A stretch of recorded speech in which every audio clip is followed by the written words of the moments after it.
The Book of Genesis. Genesis chapter 1. In the beginning, God created the heavens and the earth. Now the earth was formless and empty.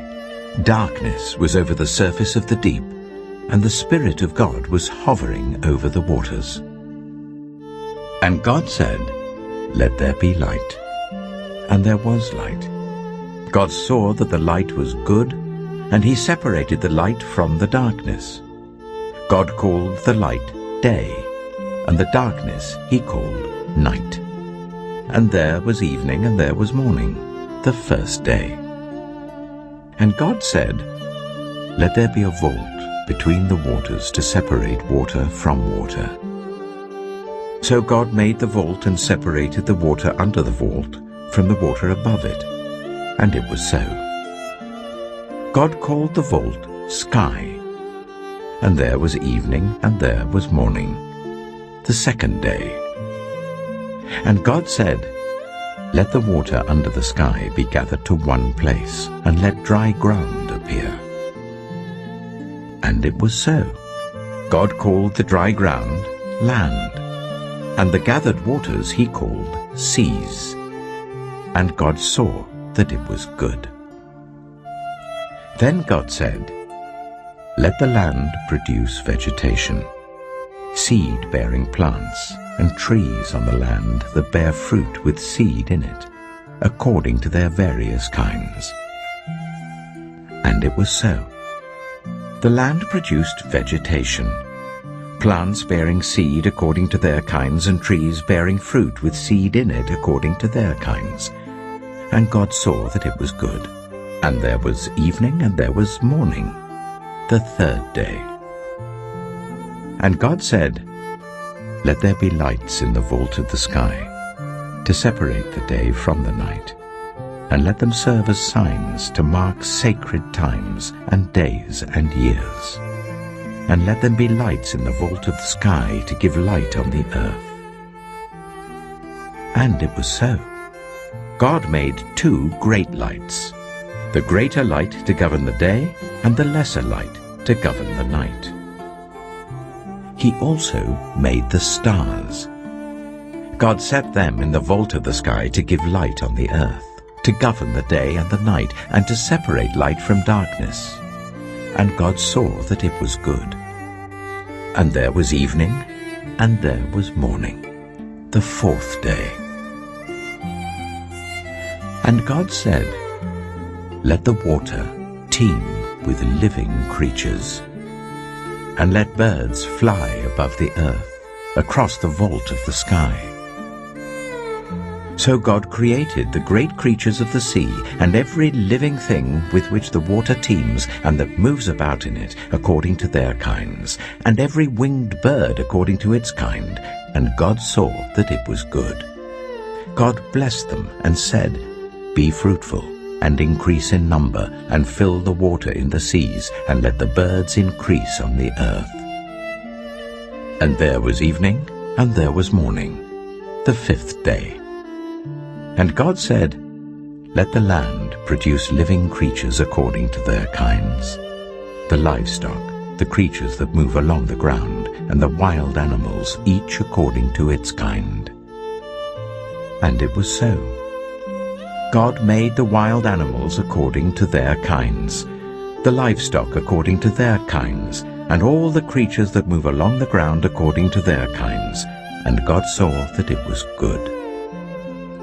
Then God said, "Let us make mankind in our image, in our likeness, so that they may rule over the fish in the sea and the birds in the sky, over the livestock and all the wild animals, and over all the creatures that move along the ground."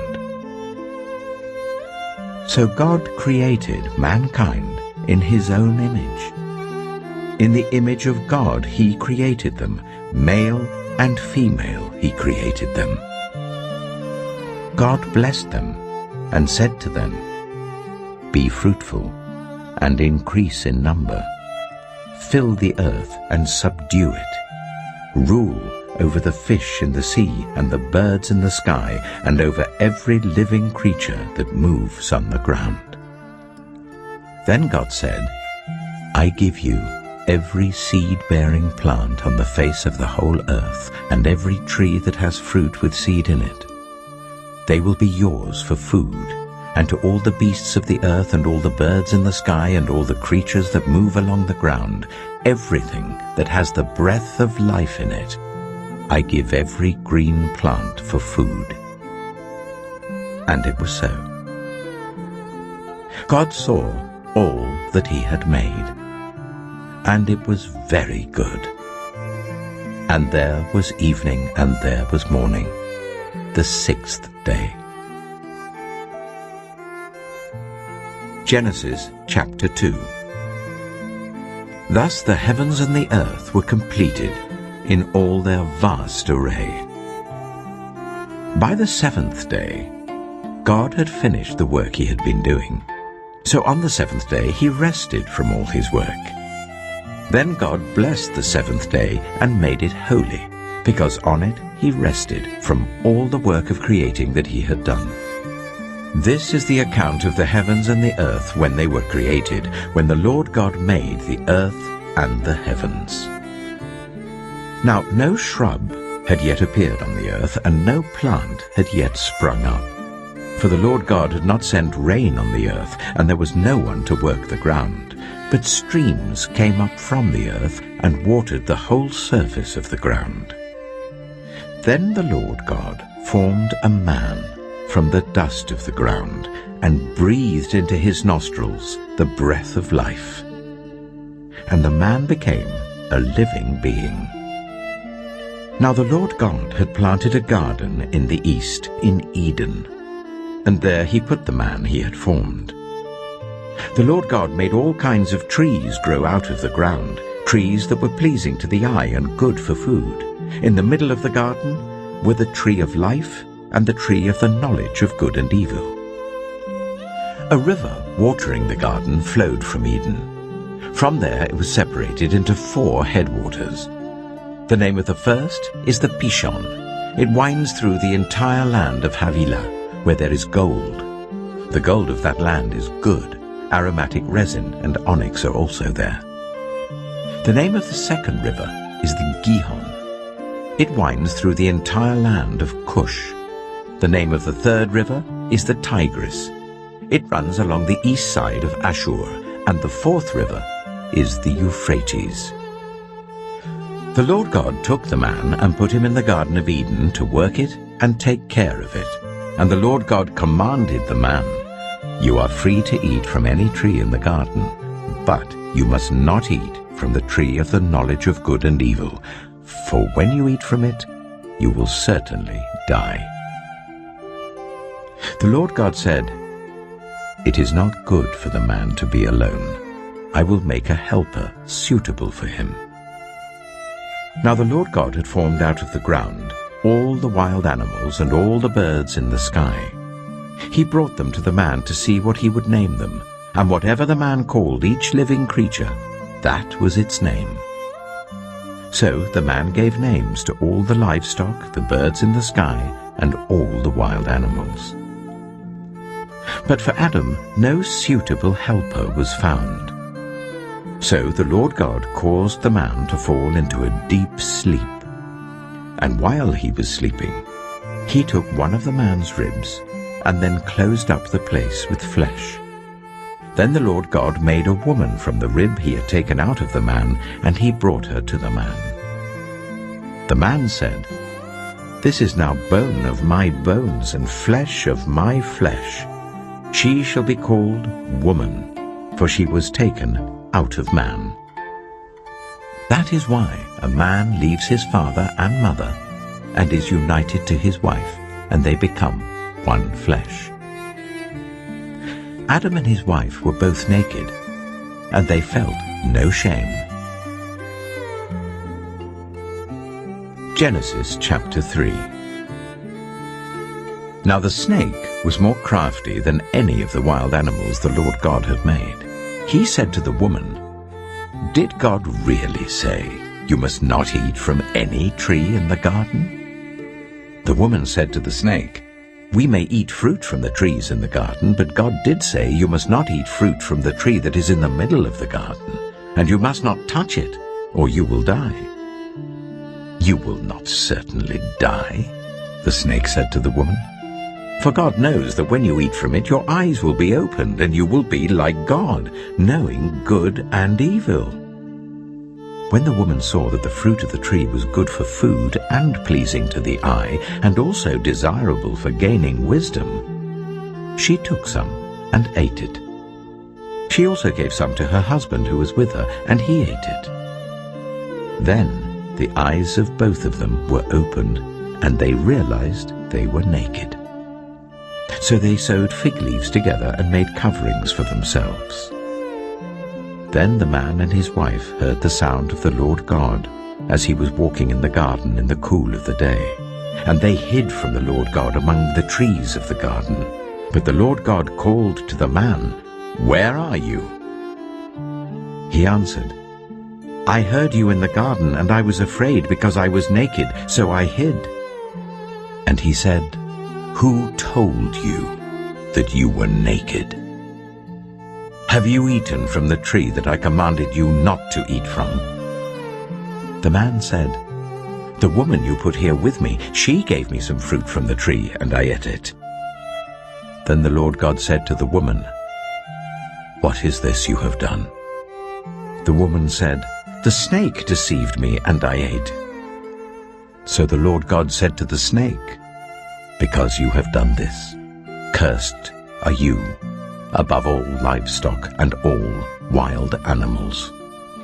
You will crawl on your belly, and you will eat dust all the days of your life. And I will put enmity between you and the woman, and between your offspring and hers. He will crush your head, and you will strike his heel." To the woman he said, "I will make your pains in childbearing very severe. With painful labor you will give birth to children. Your desire will be for your husband, and he will rule over you." To Adam he said, "Because you listened to your wife, and ate fruit from the tree about which I commanded you, you must not eat from it. Cursed is the ground because of you. Through painful toil you will eat food from it all the days of your life. It will produce thorns and thistles for you, and you will eat the plants of the field. By the sweat of your brow you will eat your food, until you return to the ground, since from it you were taken. For dust you are, and to dust you will return." Adam named his wife Eve, because she would become the mother of all the living. The Lord God made garments of skin for Adam and his wife, and clothed them. And the Lord God said, "The man has now become like one of us, knowing good and evil. He must not be allowed to reach out his hand and take also from the tree of life and eat, and live forever." So the Lord God banished him from the Garden of Eden to work the ground from which he had been taken. After he drove the man out, he placed on the east side of the Garden of Eden cherubim and a flaming sword, flashing back and forth to guard the way to the tree of life. Genesis chapter 4.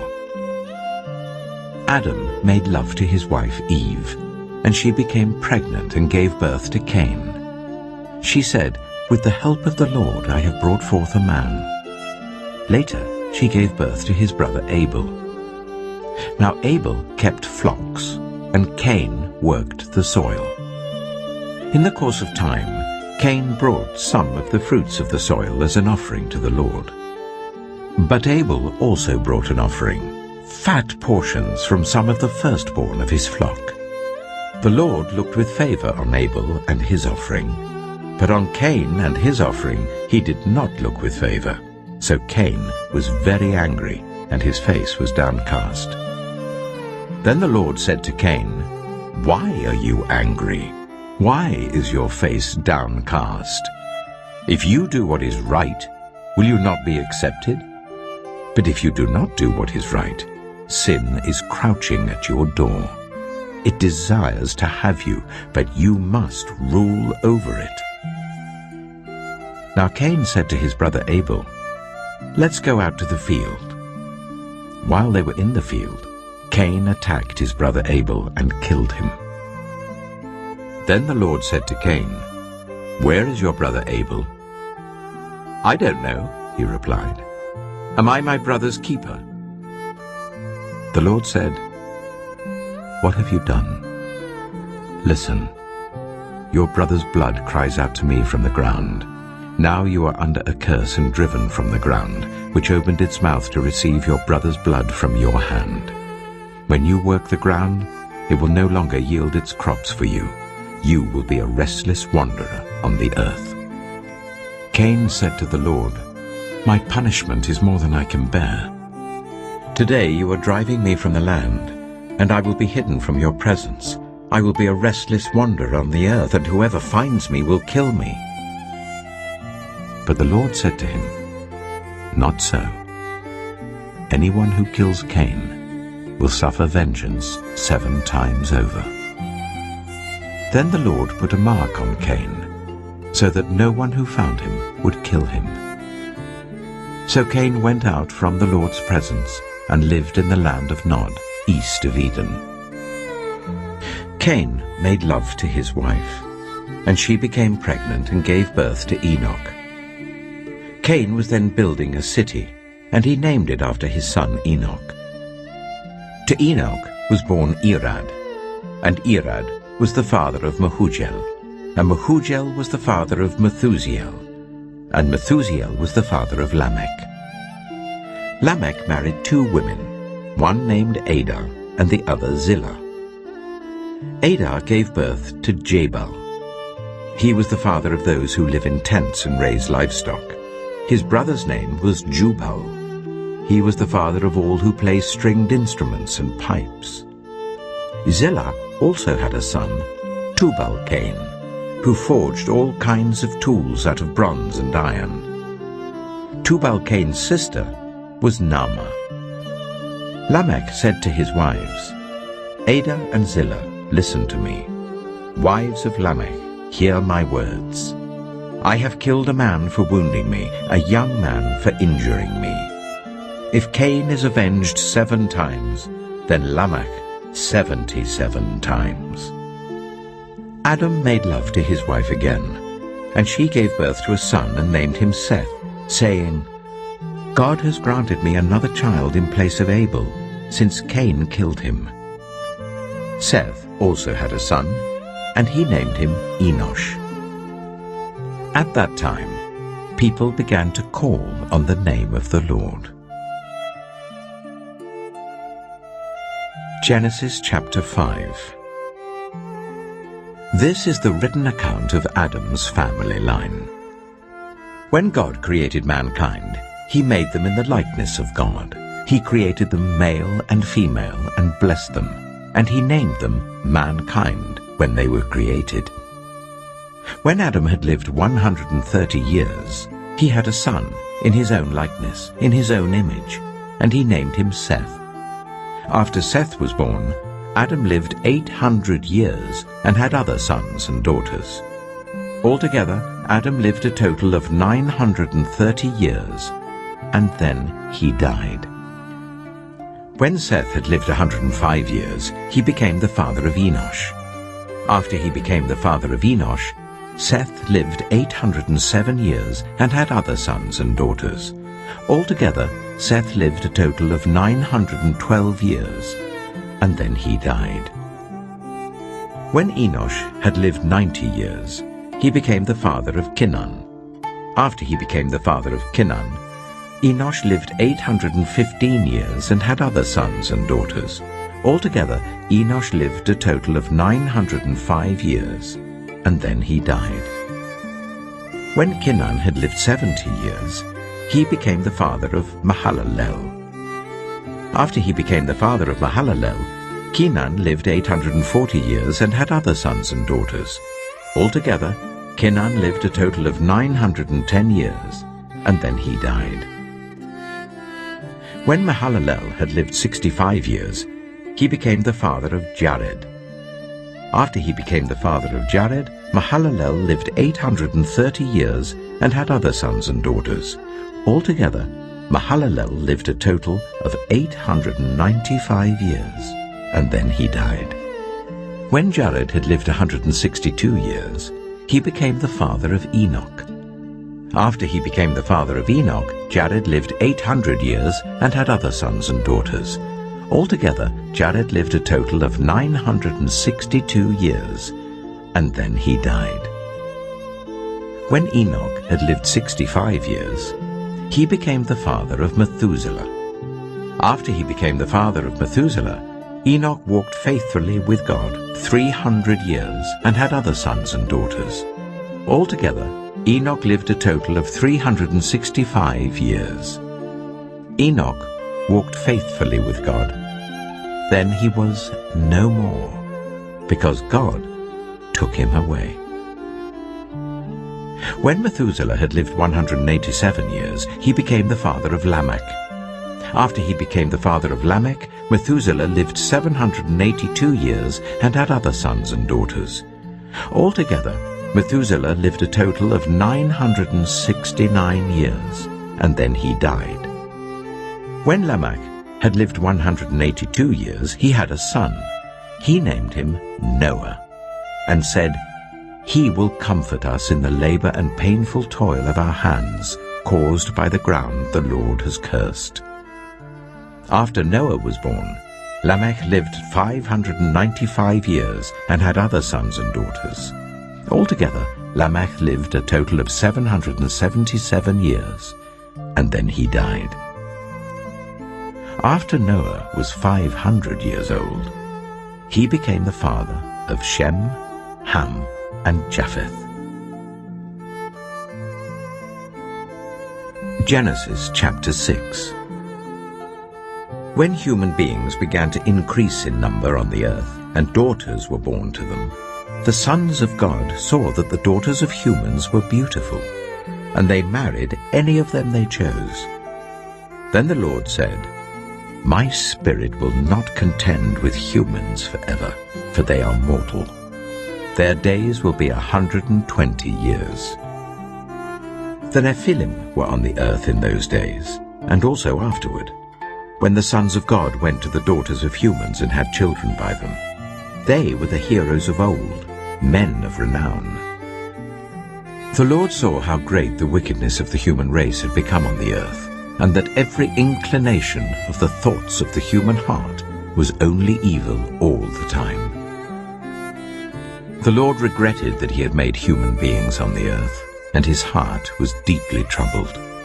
So the Lord said, "I will wipe from the face of the earth the human race I have created, and with them the animals, the birds, and the creatures that move along the ground, for I regret that I have made them." But Noah found favor in the eyes of the Lord. This is the account of Noah and his family. Noah was a righteous man, blameless among the people of his time, and he walked faithfully with God. Noah had 3 sons, Shem, Ham, and Japheth. Now the earth was corrupt in God's sight, and was full of violence. God saw how corrupt the earth had become, for all the people on the earth had corrupted their ways. So God said to Noah, "I am going to put an end to all people, for the earth is filled with violence because of them. I am surely going to destroy both them and the earth. So make yourself an ark of cypress wood, make rooms in it, and coat it with pitch inside and out. This is how you are to build it. The ark is to be 300 cubits long, 50 cubits wide, and 30 cubits high. Make a roof for it, leaving below the roof an opening 1 cubit high all around. Put a door in the side of the ark, and make lower, middle, and upper decks. I'm going to bring floodwaters on the earth to destroy all life under the heavens, every creature that has the breath of life in it. Everything on earth will perish. But I will establish my covenant with you, and you will enter the ark, you and your sons and your wife and your sons' wives with you. You are to bring into the ark 2 of all living creatures, male and female, to keep them alive with you. 2 of every kind of bird, of every kind of animal, and of every kind of creature that moves along the ground will come to you to be kept alive. You are to take every kind of food that is to be eaten and store it away as food for you and for them. Noah did everything just as God commanded him. Genesis chapter 7. The Lord then said to Noah, "Go into the ark, you and your whole family, because I have found you righteous in this generation. Take with you 7 pairs of every kind of clean animal, a male and its mate, and 1 pair of every kind of unclean animal, a male and its mate, and also 7 pairs of every kind of bird, male and female, to keep their various kinds alive throughout the earth. 7 days from now I will send rain on the earth for 40 days and 40 nights, and I will wipe from the face of the earth every living creature I have made." And Noah did all that the Lord commanded him. Noah was 600 years old when the floodwaters came on the earth. And Noah and his sons and his wife and his sons' wives entered the ark to escape the waters of the flood. Pairs of clean and unclean animals, of birds and of all the creatures that move along the ground, male and female, came to Noah and entered the ark, as God had commanded Noah. And after the 7 days, the floodwaters came on the earth. In the 600th year of Noah's life, on the 17th day of the 2nd month, on that day, all the springs of the great deep burst forth, and the floodgates of the heavens were opened, and rain fell on the earth 40 days and 40 nights. On that very day, Noah and his sons, Shem, Ham, and Japheth, together with his wife and the wives of his 3 sons, entered the ark. They had with them every wild animal according to its kind, all livestock according to their kinds, every creature that moves along the ground according to its kind, and every bird according to its kind, everything with wings. Pairs of all creatures that have the breath of life in them came to Noah and entered the ark. The animals going in were male and female of every living thing, as God had commanded Noah. Then the Lord shut him in. For 40 days the flood kept coming on the earth. And as the waters increased, they lifted the ark high above the earth. The waters rose and increased greatly on the earth, and the ark floated on the surface of the water. They rose greatly on the earth, and all the high mountains under the entire heavens were covered. The waters rose and covered the mountains to a depth of more than 15 cubits. Every living thing that moved on land perished. Birds, livestock, wild animals, all the creatures that swarm over the earth, and all mankind.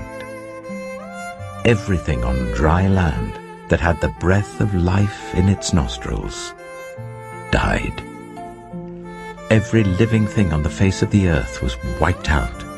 People and animals and the creatures that move along the ground and the birds were wiped from the earth. Only Noah was left, and those with him in the ark. The waters flooded the earth for 150 days. Genesis chapter 8. But God remembered Noah and all the wild animals and the livestock that were with him in the ark. And he sent a wind over the earth, and the waters receded. Now the springs of the deep and the floodgates of the heavens had been closed, and the rain had stopped falling from the sky. The water receded steadily from the earth. At the end of the 150 days, the water had gone down. And on the 17th day of the 7th month, the ark came to rest on the mountains of Ararat. The waters continued to recede until the 10th month, and on the first day of the 10th month, the tops of the mountains became visible. After 40 days, Noah opened a window he had made in the ark and sent out a raven, and it kept flying back and forth until the water had dried up from the earth. Then he sent out a dove to see if the water had receded from the surface of the ground. But the dove could find nowhere to perch because there was water over all the surface of the earth. So it returned to Noah in the ark. He reached out his hand and took the dove and brought it back to himself in the ark. He waited 7 more days and again sent out the dove from the ark. When the dove returned to him in the evening, there in its beak was a freshly plucked olive leaf. Then Noah knew that the water had receded from the earth. He waited 7 more days and sent the dove out again, but this time it did not return to him. By the first day of the 1st month of Noah's 601st year, the water had dried up from the earth. Noah then removed the covering from the ark and saw that the surface of the ground was dry. By the 27th day of the 2nd month, the earth was completely dry. Then God said to Noah, "Come out of the ark, you and your wife and your sons and their wives. Bring out every kind of living creature that is with you, the birds, the animals, and all the creatures that move along the ground, so they can multiply on the earth and be fruitful and increase in number on it." So Noah came out, together with his sons and his wife and his sons' wives. All the animals and all the creatures that move along the ground and all the birds, everything that moves on land, came out of the ark, one kind after another. Then Noah built an altar to the Lord, and taking some of all the clean animals and clean birds, he sacrificed burnt offerings on it. The Lord smelled the pleasing aroma and said in his heart, "Never again will I curse the ground because of humans, even though every inclination of the human heart is evil from childhood. And never again will I destroy all living creatures as I have done. As long as the earth endures, seed time and harvest, cold and heat, summer and winter, day and night, will never cease." Genesis chapter 9. Then God blessed Noah and his sons, saying to them, "Be fruitful and increase in number and fill the earth. The fear and dread of you will fall on all the beasts of the earth and on all the birds in the sky, on every creature that moves along the ground and on all the fish in the sea. They are given into your hands. Everything that lives and moves about will be food for you. Just as I gave you the green plants, I now give you everything. But you must not eat meat that has its lifeblood still in it. And for your lifeblood I will surely demand an accounting. I will demand an accounting from every animal, and from each human being too I will demand an accounting for the life of another human being. Whoever sheds human blood by humans, shall their blood be shed. For in the image of God has God made mankind. As for you, be fruitful and increase in number. Multiply on the earth and increase upon it." Then God said to Noah and to his sons with him, "I now establish my covenant with you and with your descendants after you, and with every living creature that was with you, the birds, the livestock, and all the wild animals, all those that came out of the ark with you, every living creature on earth. I establish my covenant with you. Never again will all life be destroyed, by the waters of a flood. Never again will there be a flood to destroy the earth. And God said, "This is the sign of the covenant I am making between me and you and every living creature with you, a covenant for all generations to come. I have set my rainbow in the clouds, and it will be the sign of the covenant between me and the earth. Whenever I bring clouds over the earth and the rainbow appears in the clouds, I will remember my covenant between me and you and all living creatures of every kind. Never again will the waters become a flood to destroy all life. Whenever the rainbow appears in the clouds, I will see it and remember the everlasting covenant between God and all living creatures of every kind on the earth." So God said to Noah, "This is the sign of the covenant I have established between me and all life on the earth." The sons of Noah who came out of the ark were Shem, Ham, and Japheth. Ham was the father of Canaan.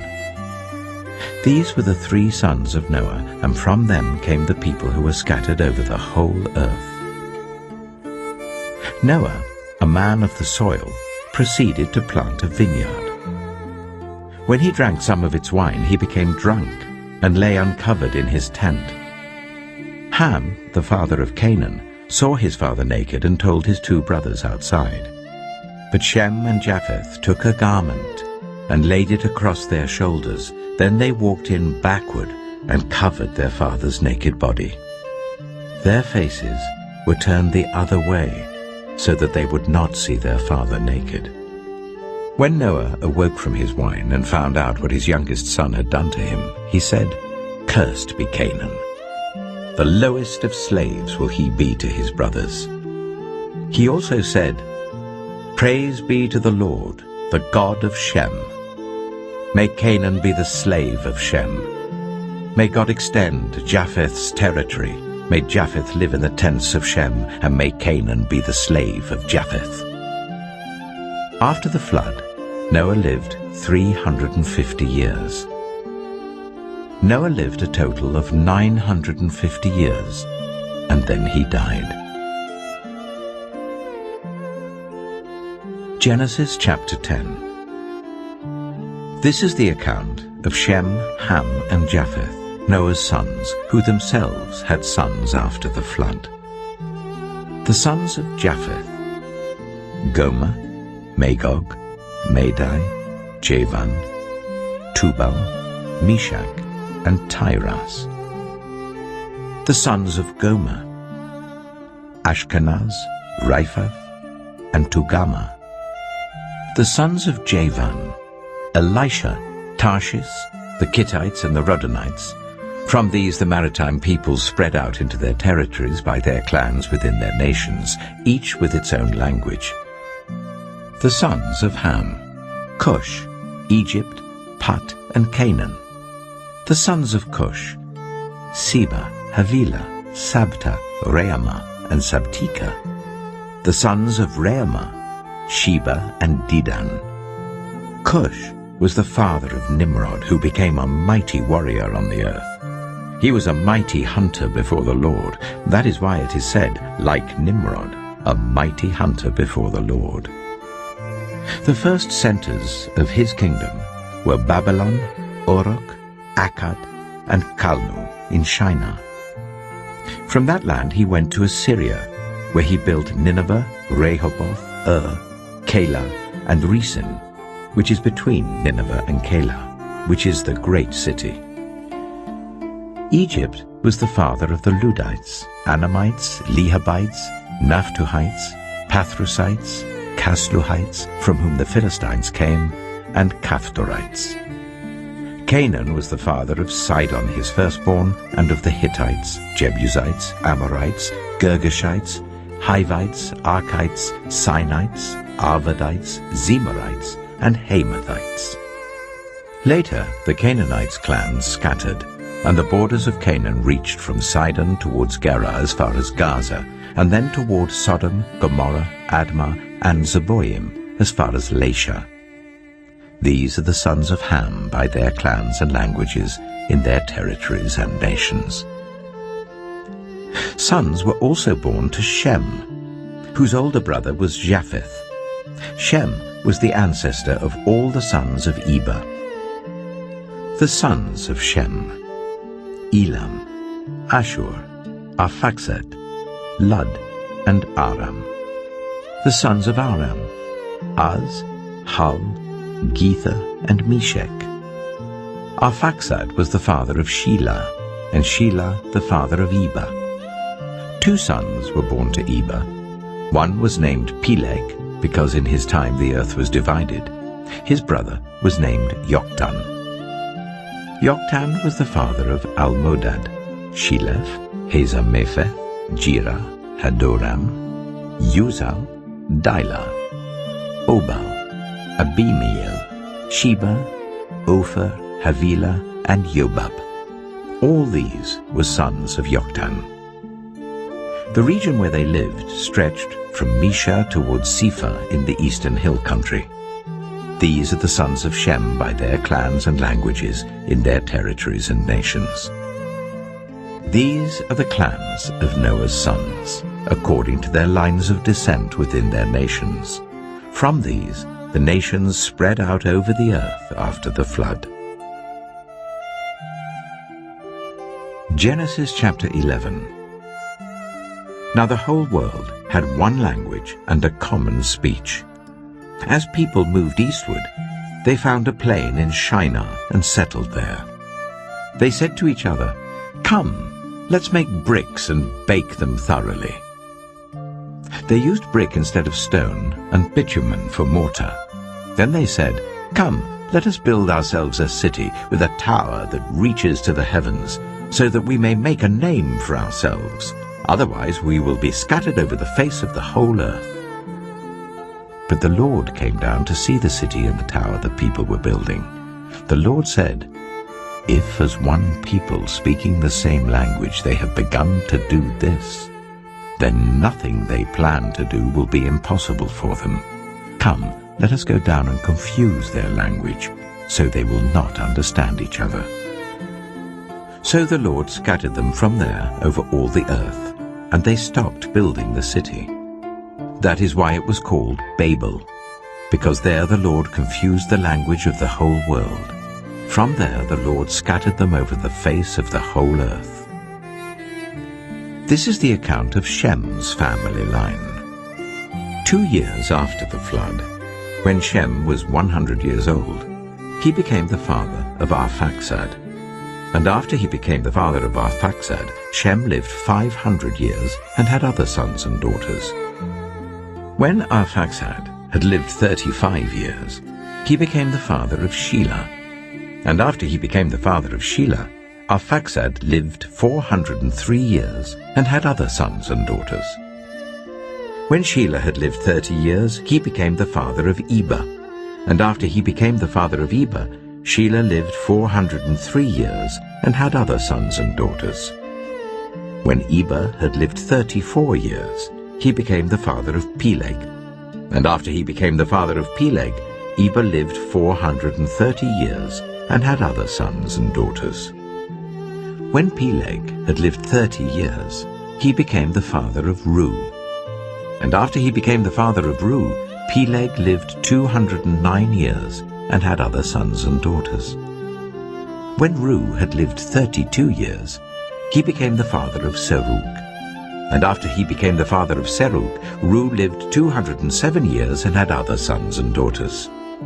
When Serug had lived 30 years, he became the father of Nahor. And after he became the father of Nahor, Serug lived 200 years and had other sons and daughters.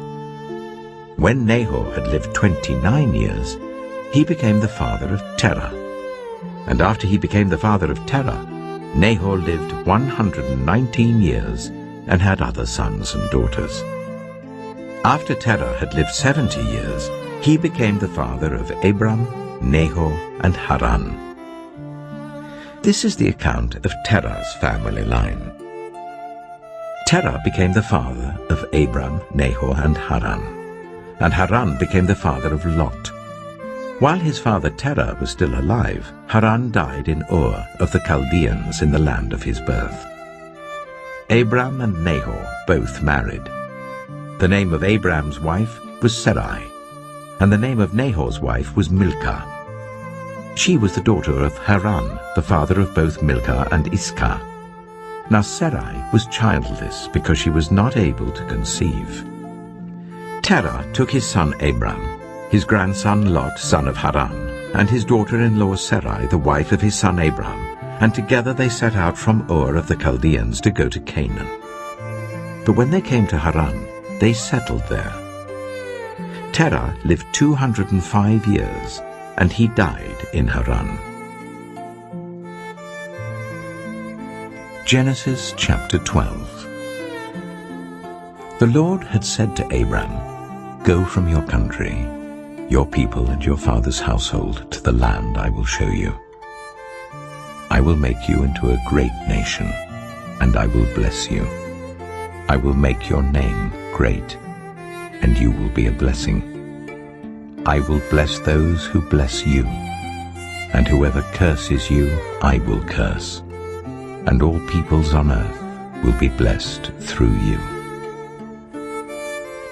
So Abram went as the Lord had told him, and Lot went with him. Abram was 75 years old when he set out from Haran. He took his wife Sarai, his nephew Lot, all the possessions they had accumulated, and the people they had acquired in Haran, and they set out for the land of Canaan, and they arrived there. Abram traveled through the land as far as the site of the great tree of Moreh at Shechem. At that time the Canaanites were in the land. The Lord appeared to Abram and said, "To your offspring I will give this land." So he built an altar there to the Lord who had appeared to him. From there he went on toward the hills east of Bethel and pitched his tent, with Bethel on the west and Ai on the east. There he built an altar to the Lord and called on the name of the Lord. Then Abram set out and continued toward the Negev. Now there was a famine in the land, and Abram went down to Egypt to live there for a while because the famine was severe. As he was about to enter Egypt, he said to his wife Sarai, "I know what a beautiful woman you are. When the Egyptians see you, they will say, 'This is his wife.' Then they will kill me, but will let you live. Say you are my sister, so that I will be treated well for your sake, and my life will be spared because of you." When Abram came to Egypt, the Egyptians saw that Sarai was a very beautiful woman. And when Pharaoh's officials saw her, they praised her to Pharaoh, and she was taken into his palace. He treated Abram well for her sake, and Abram acquired sheep and cattle, male and female donkeys, male and female servants, and camels.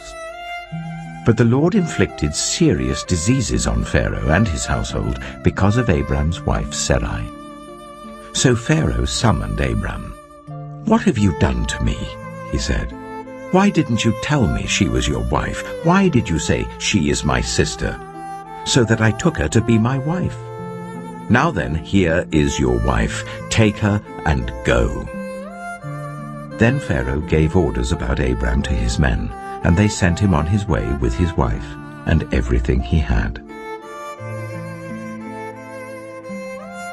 Genesis chapter 13. So Abram went up from Egypt to the Negev with his wife and everything he had, and Lot went with him. Abram had become very wealthy in livestock and in silver and gold. From the Negev he went from place to place until he came to Bethel, to the place between Bethel and Ai where his tent had been earlier, and where he had first built an altar. There Abram called on the name of the Lord. Now Lot, who was moving about with Abram, also had flocks and herds and tents. But the land could not support them while they stayed together, for their possessions were so great that they were not able to stay together. And quarreling arose between Abram's herdsmen and Lot's. The Canaanites and Perizzites were also living in the land at that time. So Abram said to Lot, "Let's not have any quarreling between you and me and between your herdsmen and mine, for we are close relatives. Is not the whole land before you? Let's part company. If you go to the left, I'll go to the right. If you go to the right, I'll go to the left." Lot looked around and saw that the whole plain of the Jordan towards Zoar was well watered, like the garden of the Lord, like the land of Egypt. This was before the Lord destroyed Sodom and Gomorrah. So Lot chose for himself the whole plain of the Jordan and set out toward the east. The two men parted company. Abram lived in the land of Canaan, while Lot lived among the cities of the plain and pitched his tents near Sodom. Now the people of Sodom were wicked and were sinning greatly against the Lord. The Lord said to Abram after Lot had parted from him, "Look around from where you are to the north and south, to the east and west. All the land that you see I will give to you and your offspring forever. I will make your offspring like the dust of the earth, so that if anyone could count the dust, then your offspring could be counted. Go, walk through the length and breadth of the land, for I am giving it to you." So Abram went to live near the great trees of Mamre at Hebron, where he pitched his tents. There he built an altar to the Lord. Genesis chapter 14. At the time when Amraphel was king of Shinar, Arioch, king of Elasah, Kedorlaomer, king of Elam, and Tidal, king of Goyim, these kings went to war against Bera, king of Sodom, Bersha, king of Gomorrah, Shinab, king of Admah, Shemeba, king of Zeboim, and the king of Bela, that is Zoar. All these latter kings joined forces in the valley of Siddim, that is the Dead Sea Valley. For 12 years they had been subject to Kedorlaomer, but in the 13th year they rebelled. In the 14th year, Kedorlaomer and the kings allied with him went out and defeated the Rephaites in Ashtaroth-Karnaim, the Zuzites in Ham, the Emites in Sheva, Kiriathaim, and the Horites in the hill country of Seir as far as El-Paran, near the desert. Then they turned back and went to En-Mishpat, that is Kadesh, and they conquered the whole territory of the Amalekites, as well as the Amorites who were living in Hazazon-Tamar.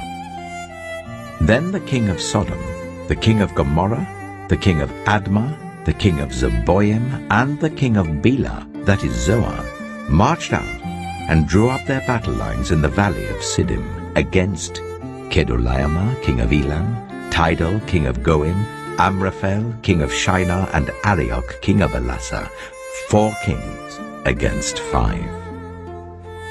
Now the valley of Siddim was full of tar pits, and when the kings of Sodom and Gomorrah fled, some of the men fell into them, and the rest fled to the hills. The 4 kings seized all the goods of Sodom and Gomorrah and all their food. Then they went away. They also carried off Abram's nephew, Lot, and his possessions, since he was living in Sodom. A man who had escaped came and reported this to Abram the Hebrew. Now Abram was living near the great trees of Mamre the Amorite, a brother of Eshcol and Ane, all of whom were allied with Abram. When Abram heard that his relative had been taken captive, he called out 318 trained men born in his household, and went in pursuit as far as Dan. During the night, Abram divided his men to attack them, and he routed them, pursuing them as far as Hobah, north of Damascus. He recovered all the goods and brought back his relative Lot and his possessions, together with the women and the other people. After Abram returned from defeating Kedorlaomer and the kings allied with him, the king of Sodom came out to meet him in the valley of Shaveh, that is the king's valley. Then Melchizedek, king of Salem, brought out bread and wine. He was priest of God Most High, and he blessed Abram, saying, "Blessed be Abram by God Most High, creator of heaven and earth. and praise be to God Most High, who delivered your enemies into your hand." Then Abram gave him 1/10 of everything. The king of Sodom said to Abram, "Give me the people and keep the goods for yourself." But Abram said to the king of Sodom, "With raised hand I have sworn an oath to the Lord, God Most High, creator of heaven and earth, that I will accept nothing belonging to you, not even a thread or the strap of a sandal, so that you will never be able to say, 'I made Abram rich.' I will accept nothing but what my men have eaten and the share that belongs to the men who went with me, to Ane, Eshcol, and Mamre. Let them have their share." Genesis chapter 15. After this, the word of the Lord came to Abram in a vision. "Do not be afraid, Abram. I am your shield, your very great reward." But Abram said, "Sovereign Lord, what can you give me since I remain childless? And the one who will inherit my estate is Eliezer of Damascus." And Abram said, "You have given me no children, so a servant in my household will be my heir." Then the word of the Lord came to him, "This man will not be your heir, but a son who is your own flesh and blood will be your heir." He took him outside and said, "Look up at the sky and count the stars, if indeed you can count them." Then he said to him, "So shall your offspring be." Abram believed the Lord, and he credited to him as righteousness. He also said to him, "I am the Lord, who brought you out of Ur of the Chaldeans, to give you this land to take possession of it."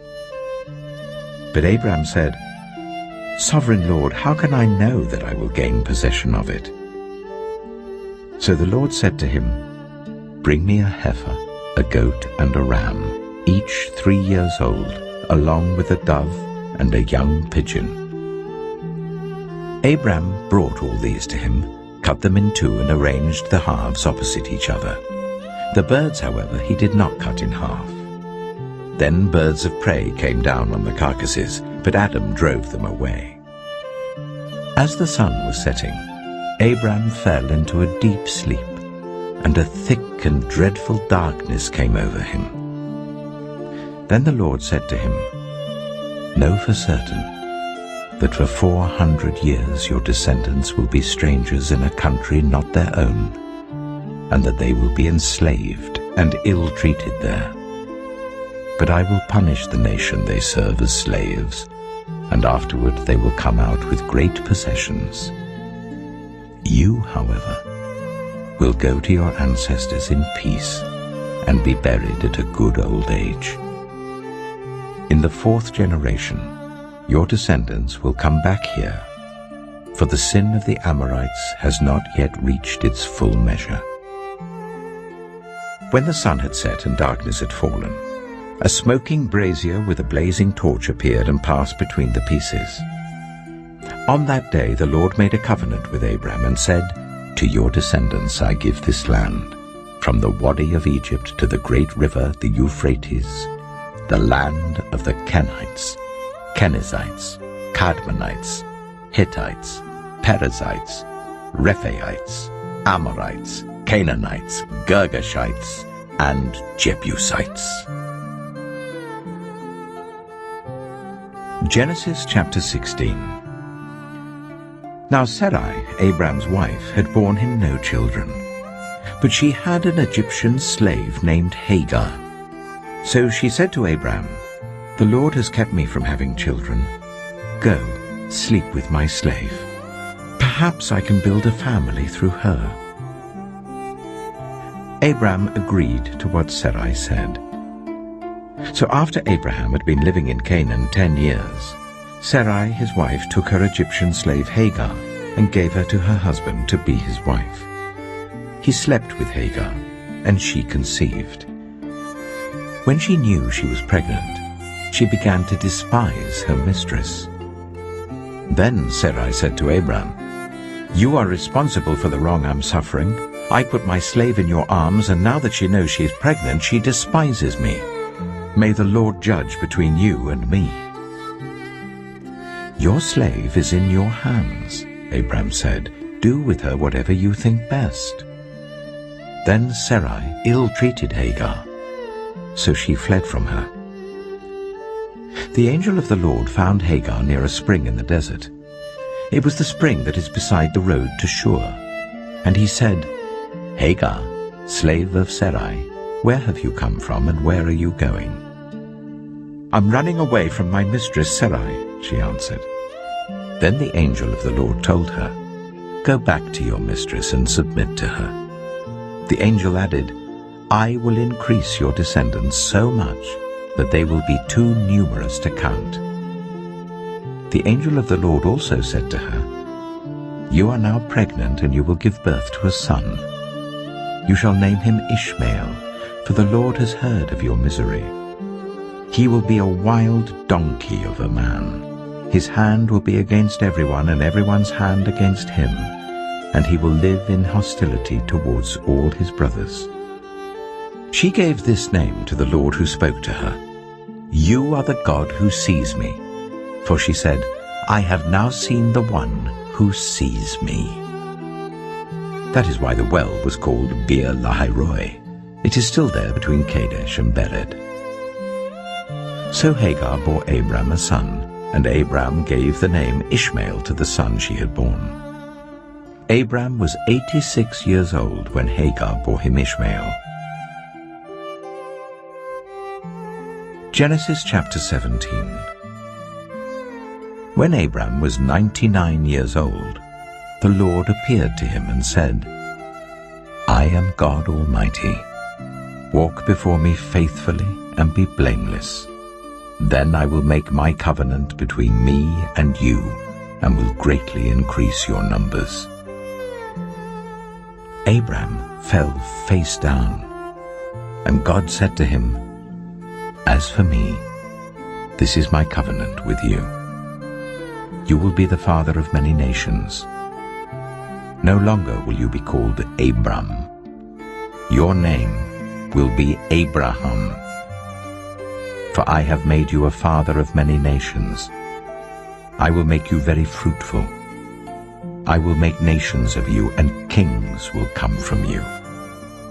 I will establish my covenant as an everlasting covenant between me and you and your descendants after you for the generations to come, to be your God and the God of your descendants after you. The whole land of Canaan, where you now reside as a foreigner, I will give as an everlasting possession to you and your descendants after you, and I will be their God." Then God said to Abraham, "As for you, you must keep my covenant, you and your descendants after you for the generations to come. This is my covenant with you and your descendants after you, the covenant you are to keep. Every male among you shall be circumcised. You are to undergo circumcision, and it will be the sign of the covenant between me and you. For the generations to come, every male among you who is 8 days old must be circumcised, including those born in your household or bought with money from a foreigner. Those who are not your offspring, whether born in your household or bought with your money, they must be circumcised. My covenant in your flesh is to be an everlasting covenant. Any uncircumcised male who has not been circumcised in the flesh will be cut off from his people. He has broken my covenant." God also said to Abraham, "As for Sarai your wife, you are no longer to call her Sarai. Her name will be Sarah. I will bless her and will surely give you a son by her. I will bless her, so she will be the mother of nations. Kings of peoples will come from her." Abraham fell face down. He laughed and said to himself, "Will a son be born to a man 100 years old? Will Sarah bear a child at the age of 90? And Abraham said to God, If only Ishmael might live under your blessing. Then God said, Yes, but your wife Sarah will bear you a son, and you will call him Isaac. I will establish my covenant with him as an everlasting covenant for his descendants after him. And as for Ishmael, I have heard you. I will surely bless him. I will make him fruitful and will greatly increase his numbers. He will be the father of 12 rulers, and I will make him into a great nation. But my covenant I will establish with Isaac, whom Sarah will bear to you by this time next year. When he had finished speaking with Abraham, God went up from him. On that very day, Abraham took his son Ishmael, and all those born in his household or bought with his money, every male in his household, and circumcised them as God told him. Abraham was 99 years old when he was circumcised, and his son Ishmael was 13.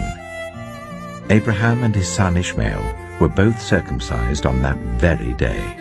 And every male in Abraham's household, including those born in his household or bought from a foreigner, was circumcised with him.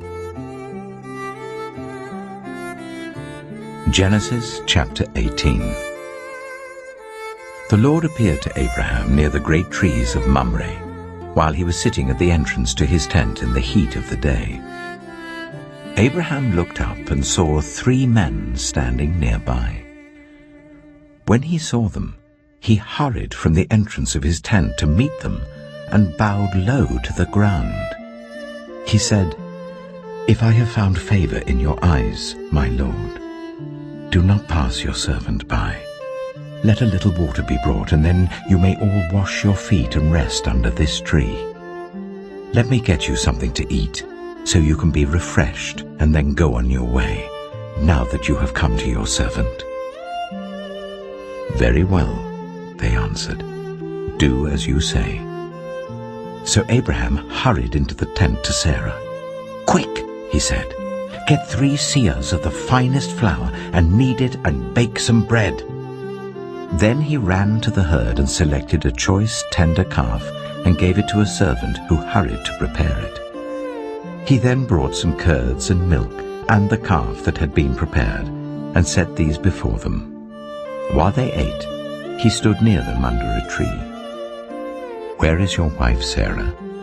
They asked him. There in the tent, he said. Then one of them said, I will surely return to you about this time next year, and Sarah your wife will have a son. Now Sarah was listening at the entrance to the tent, which was behind him. Abraham and Sarah were already very old, and Sarah was past the age of childbearing.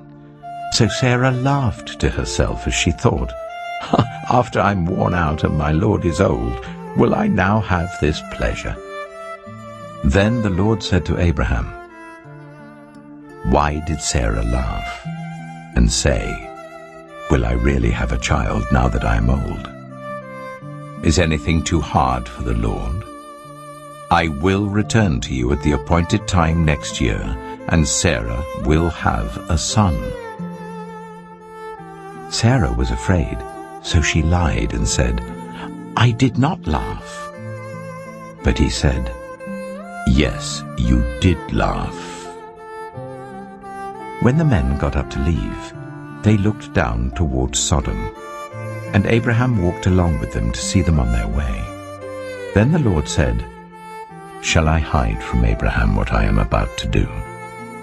Abraham will surely become a great and powerful nation, and all nations on earth will be blessed through him, for I have chosen him so that he will direct his children and his household after him, to keep the way of the Lord by doing what is right and just, so that the Lord will bring about for Abraham what he has promised him. Then the Lord said, The outcry against Sodom and Gomorrah is so great, and their sin so grievous, that I will go down and see if what they have done is as bad as the outcry that has reached me. If not, I will know." The men turned away and went towards Sodom, but Abraham remained standing before the Lord.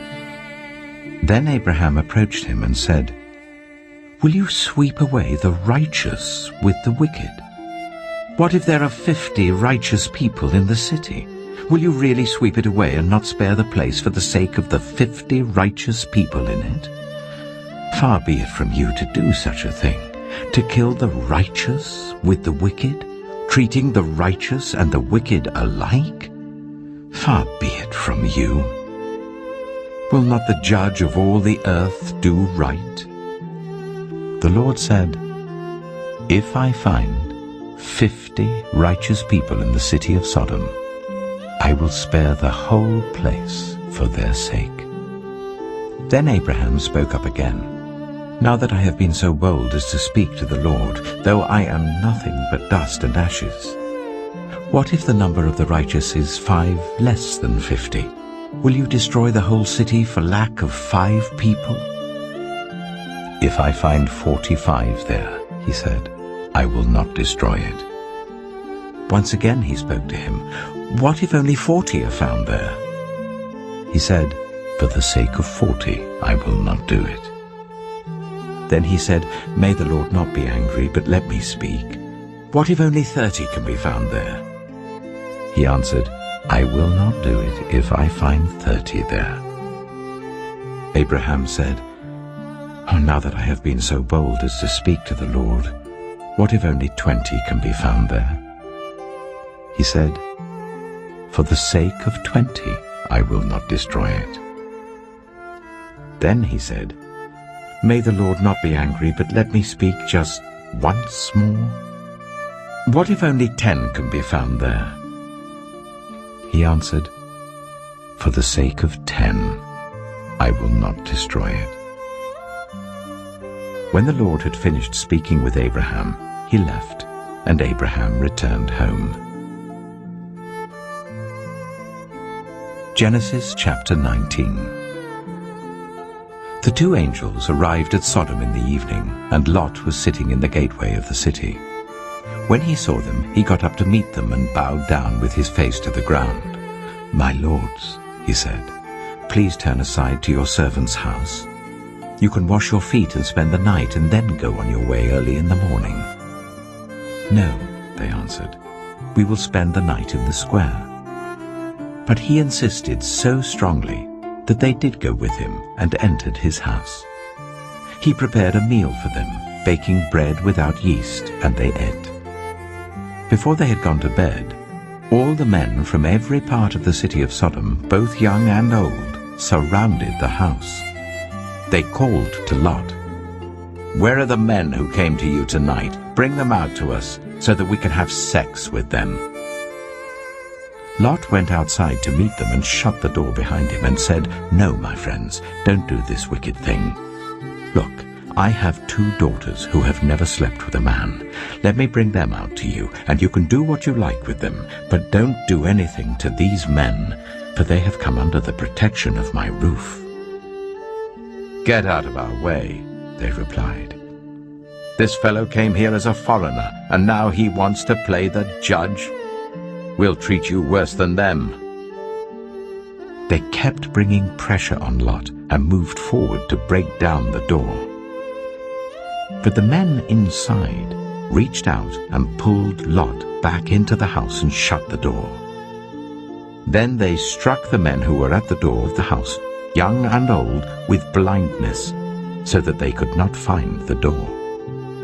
The 2 men said to Lot, "Do you have anyone else here? Sons-in-law, sons or daughters, or anyone else in the city who belongs to you? Get them out of here, because we are going to destroy this place. The outcry to the Lord against its people is so great that he has sent us to destroy it." So Lot went out and spoke to his sons-in-law who were pledged to marry his daughters. He said, "Hurry and get out of this place, because the Lord is about to destroy the city."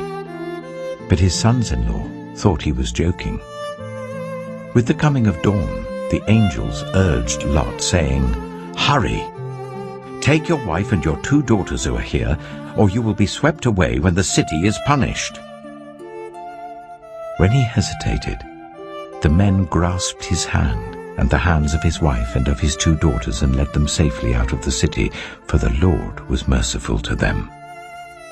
As soon as they had brought them out, one of them said, "Flee for your lives. Don't look back. And don't stop anywhere in the plain. Flee to the mountains, or you will be swept away." But Lot said to them, "No, my lords, please. Your servant has found favor in your eyes, and you have shown great kindness to me in sparing my life, but I can't flee to the mountains. This disaster will overtake me, and I'll die. Look, here is a town near enough to run to, and it is small. Let me flee to it. It is very small, isn't it? Then my life will be spared." He said to him, "Very well. I will grant this request too. I will not overthrow the town you speak of, but flee there quickly, because I cannot do anything until you reach it." That is why the town was called Zoar. By the time Lot reached Zoar, the sun had risen over the land. Then the Lord rained down burning sulfur on Sodom and Gomorrah, from the Lord out of the heavens. Thus he overthrew those cities and the entire plain, destroying all those living in the cities and also the vegetation in the land. But Lot's wife looked back, and she became a pillar of salt. Early the next morning, Abraham got up and returned to the place where he had stood before the Lord. He looked down toward Sodom and Gomorrah, toward all the land of the plain, and he saw dense smoke rising from the land like smoke from a furnace. So when God destroyed the cities of the plain, he remembered Abraham, and he brought Lot out of the catastrophe that overthrew the cities where Lot had lived. Lot and his 2 daughters left Zoar and settled in the mountains, for he was afraid to stay in Zoar. He and his 2 daughters lived in a cave. One day, the older daughter said to the younger, "Our father is old, and there is no man around here to give us children, as is the custom all over the earth. Let's get our father to drink wine, and then sleep with him and preserve our family line through our father." That night, they got their father to drink wine, and the older daughter went in and slept with him. He was not aware of it when she laid down or when she got up. The next day, the older daughter said to the younger, "Last night I slept with my father. Let's get him to drink wine again tonight, and you go in and sleep with him, so we can preserve our family line through our father." So they got their father to drink wine that night also, and the younger daughter went in and slept with him. Again, he was not aware of it when she laid down or when she got up. So both of Lot's daughters became pregnant by their father. The older daughter had a son, and she named him Moab. He is the father of the Moabites of today. The younger daughter also had a son, and she named him Ben-Ami. He is the father of the Ammonites of today. Genesis chapter 20. Now Abraham moved on from there into the region of the Negev and lived between Kadesh and Shur. For a while he stayed in Gerar, and there Abraham said of his wife Sarah, "She is my sister." Then Abimelek, king of Gerar, sent for Sarah and took her. But God came to Abimelek in a dream one night and said to him, "You are as good as dead because of the woman you have taken. She is a married woman." Now Abimelek had not gone near her, so he said, "Lord, will you destroy an innocent nation? Did he not say to me, 'She is my sister'? And didn't she also say, 'He is my brother'? I've done this with a clear conscience and clean hands." Then God said to him in the dream, "Yes, I know you did this with a clear conscience. and so I have kept you from sinning against me. That is why I did not let you touch her. Now return the man's wife, for he is a prophet, and he will pray for you, and you will live. But if you do not return her, you may be sure that you and all who belong to you will die." Early the next morning, Abimelek summoned all his officials, and when he told them all that had happened, they were very much afraid. Then Abimelek called Abraham in and said, "What have you done to us? How have I wronged you that you have brought such guilt upon me and my kingdom? You have done things to me that should never be done." And Abimelek asked Abraham, "What was your reason for doing this?" Abraham replied, "I said to myself, 'There is surely no fear of God in this place, and they will kill me because of my wife. Besides, she really is my sister, the daughter of my father, though not of my mother, and she became my wife. And when God caused me to wander from my father's household, I said to her, This is how you can show your love to me. Everywhere we go, say of me, He is my brother.' Then Abimelek brought sheep and cattle and male and female slaves and gave them to Abraham, and he returned Sarah his wife to him. And Abimelek said, 'My land is before you. Live wherever you like.' To Sarah he said, 'I am giving your brother 1,000 shekels of silver. This is to cover the offense against you before all who are with you. You are completely vindicated.' Then Abraham prayed to God, and God healed Abimelek, his wife, and his female slaves, so they could have children again. For the Lord had kept all the women in Abimelek's household from conceiving because of Abraham's wife Sarah. Genesis chapter 21. Now the Lord was gracious to Sarah, as he had said, and the Lord did for Sarah what he had promised. Sarah became pregnant and bore a son to Abraham in his old age, at the very time God had promised him. Abraham gave the name Isaac to the son Sarah bore him. When his son Isaac was 8 days old, Abraham circumcised him as God commanded him. Abraham was 100 years old when his son Isaac was born to him. Sarah said, "God has brought me laughter, and everyone who hears about this will laugh with me." And she added, "Who would have said to Abraham that Sarah would nurse children? Yet I have borne him a son in his old age." The child grew and was weaned. And on the day Isaac was weaned, Abraham held a great feast. But Sarah saw that the son whom Hagar the Egyptian had borne to Abraham was mocking. And she said to Abraham, "Get rid of that slave woman and her son, for that woman's son will never share in the inheritance with my son Isaac." The matter distressed Abraham greatly because it concerned his son. But God said to him, "Do not be so distressed about the boy and your slave woman. Listen to whatever Sarah tells you, because it is through Isaac that your offspring will be reckoned. I will make the son of the slave into a nation also, because he is your offspring." Early the next morning, Abraham took some food and a skin of water and gave them to Hagar. He set them on her shoulders and then sent her off with the boy. She went on her way and wandered in the desert of Beersheba. When the water in the skin was gone, she put the boy under one of the bushes. Then she went off and sat down about a bow shot away, for she thought, "I cannot watch the boy die." And as she sat there, she began to sob. God heard the boy crying. And the angel of God called to Hagar from heaven and said to her, "What is the matter, Hagar? Do not be afraid. God has heard the boy crying as he lies there. Lift the boy up and take him by the hand, for I will make him into a great nation." Then God opened her eyes, and she saw a well of water. So she went and filled the skin with water and gave the boy a drink. God was with the boy as he grew up, He lived in the desert and became an archer.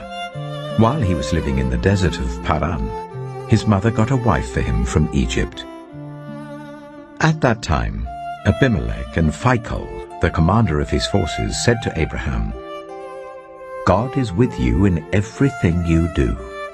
Now swear to me here before God that you will not deal falsely with me or my children or my descendants. Show to me and the country where you now reside as a foreigner the same kindness I have shown to you." Abraham said, "I swear it." Then Abraham complained to Abimelek about a well of water that Abimelek's servants had seized. But Abimelek said, "I don't know who has done this. You did not tell me, and I heard about it only today." So Abraham brought sheep and cattle and gave them to Abimelek, and the two men made a treaty. Abraham set apart 7 ewe lambs from the flock, and Abimelek asked Abraham, "What is the meaning of these 7 ewe lambs you have set apart by themselves?" He replied, "Accept these 7 lambs from my hand as a witness that I dug this well." So that place was called Beersheba, because the two men swore an oath there. After the treaty had been made at Beersheba, Abimelek and Phicol, the commander of his forces, returned to the land of the Philistines. Abraham planted a tamarisk tree in Beersheba, and there he called on the name of the Lord, the eternal God. And Abraham stayed in the land of the Philistines for a long time. Genesis chapter 22. Sometime later, God tested Abraham. He said to him, "Abraham." "Here I am," he replied. Then God said, "Take your son, your only son, whom you love, Isaac, and go to the region of Moriah. Sacrifice him there as a burnt offering on a mountain I will show you." Early the next morning, Abraham got up and loaded his donkey. He took with him 2 of his servants and his son Isaac. When he had cut enough wood for the burnt offering, he set out for the place God had told him about. On the 3rd day, Abraham looked up and saw the place in the distance. He said to his servants, "Stay here with the donkey while I and the boy go over there. We will worship and then we will come back to you." Abraham took the wood for the burnt offering and placed it on his son Isaac, and he himself carried the fire and the knife. As the 2 of them went on together, Isaac spoke up and said to his father Abraham, "Father?" "Yes, my son," Abraham replied. "The fire and wood are here," Isaac said. "But where is the lamb for the burnt offering?" Abraham answered, "God himself will provide the lamb for the burnt offering, my son." And the 2 of them went on together. When they reached the place God had told him about, Abraham built an altar there and arranged the wood on it. He bound his son Isaac and laid him on the altar on top of the wood. Then he reached out his hand and took the knife to slay his son. But the angel of the Lord called out to him from heaven, "Abraham! Abraham!" "Here I am," he replied. "Do not lay a hand on the boy," he said. "Do not do anything to him. Now I know that you fear God, because you have not withheld from me your son, your only son." Abraham looked up, and there in the thicket he saw a ram caught by its horns.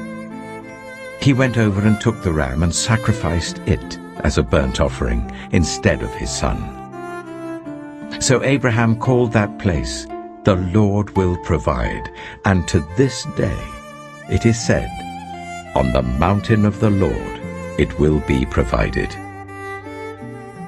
The angel of the Lord called to Abraham from heaven a 2nd time and said, "I swear by myself, declares the Lord, that because you have done this and have not withheld your son, your only son, I will surely bless you and make your descendants as numerous as the stars in the sky and as the sand on the seashore. Your descendants will take possession of the cities of their enemies, and through your offspring all nations on earth will be blessed, because you have obeyed me." Then Abraham returned to his servants, and they set off together for Beersheba. And Abraham stayed in Beersheba. Sometime later, Abraham was told, "Milcah is also a mother. She has borne sons to your brother Nahor. Uz the firstborn, Buz his brother, Kemuel the father of Aram, Kesed, Hazo, Pildash, Jiblath, and Bethuel. Bethuel became the father of Rebekah. Milcah bore these 8 sons to Abraham's brother Nahor. His concubine, whose name was Rumah, also had sons, Teba, Gaham, Tahash, and Maacah. Genesis chapter 23. Sarah lived to be 127 years old. She died at Kiriath Arba, that is Hebron, in the land of Canaan. And Abraham went to mourn for Sarah and to weep over her. Then Abraham rose from beside his dead wife and spoke to the Hittites. He said, "I am a foreigner and stranger among you. Sell me some property for a burial site here, so I can bury my dead." The Hittites replied to Abraham, "Sir, listen to us. You are a mighty prince among us.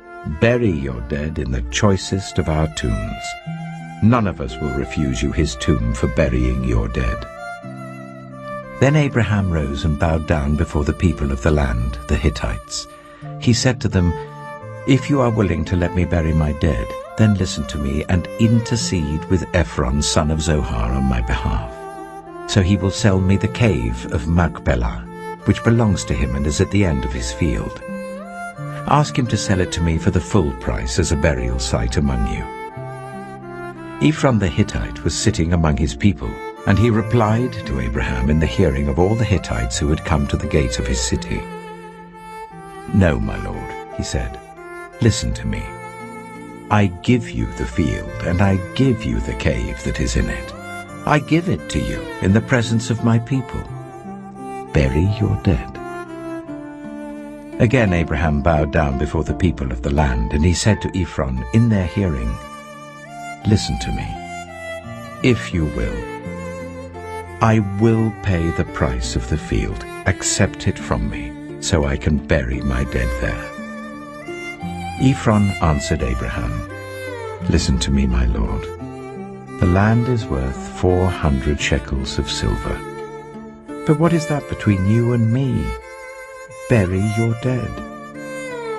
Abraham agreed to Ephron's terms, and weighed out for him the price he had named in the hearing of the Hittites, 400 shekels of silver, according to the weight current among the merchants.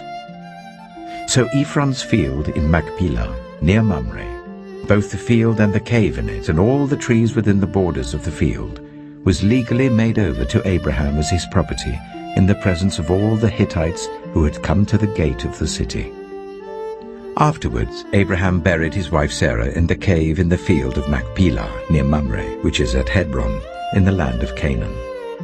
So the field and the cave in it were legally made over to Abraham by the Hittites as a burial site. Genesis chapter 24. Abraham was now very old, and the Lord had blessed him in every way. He said to the senior servant in his household, the one in charge of all that he had, "Put your hand under my thigh. I want you to swear by the Lord, the God of heaven and the God of earth, that you will not get a wife for my son from the daughters of the Canaanites, among whom I am living, but will go to my country and my own relatives and get a wife for my son Isaac." The servant asked him, "What if the woman is unwilling to come back with me to this land? Shall I then take your son back to the country you came from?"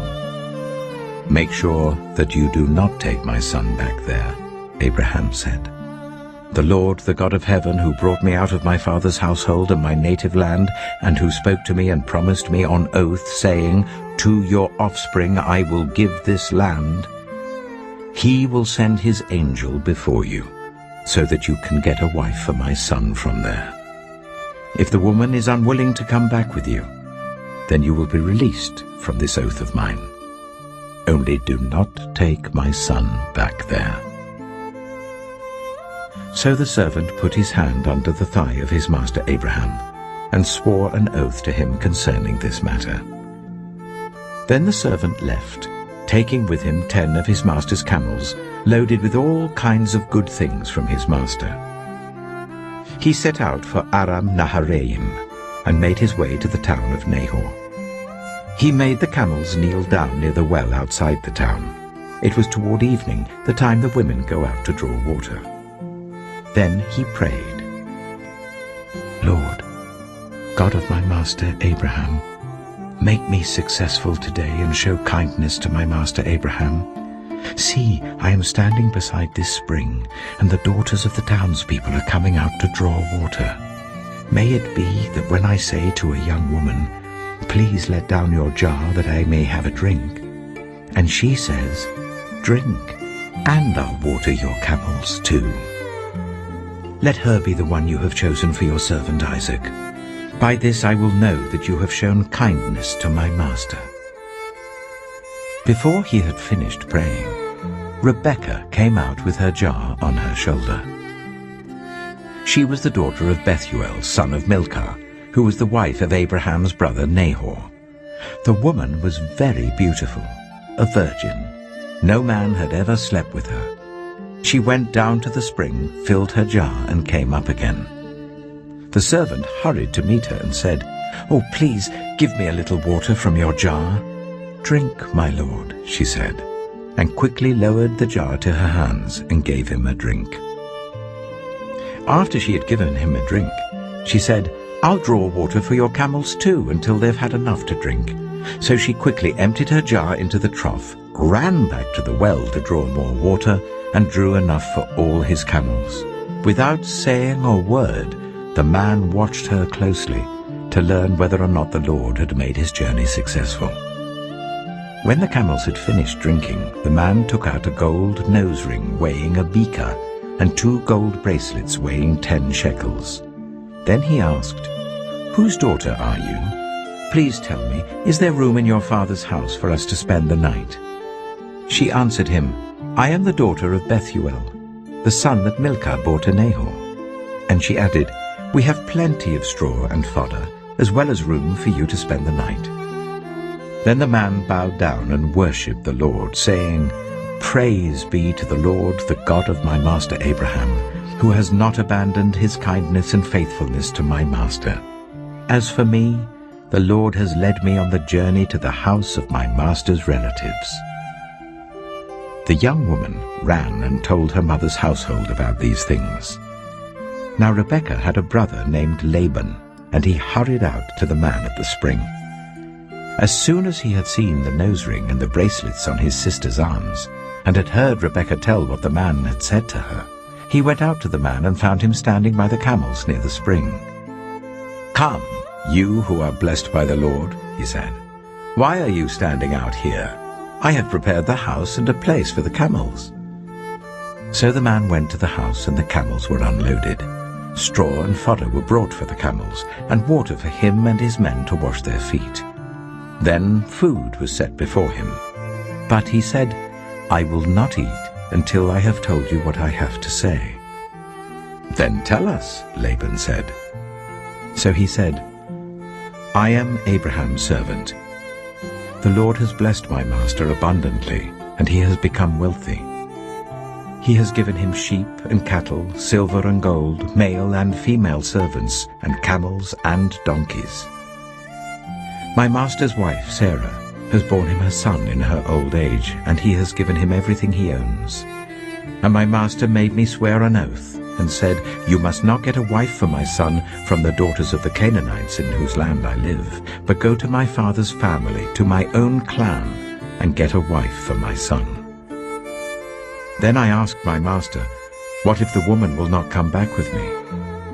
He replied, "The Lord before whom I have walked faithfully will send his angel with you and make your journey a success, so that you can get a wife for my son from my own clan and from my father's family. You will be released from my oath if, when you go to my clan, they refuse to give her to you. Then you will be released from my oath." When I came to the spring today, I said, "Lord, God of my master Abraham, if you will, please grant success to the journey on which I have come. See, I am standing beside this spring.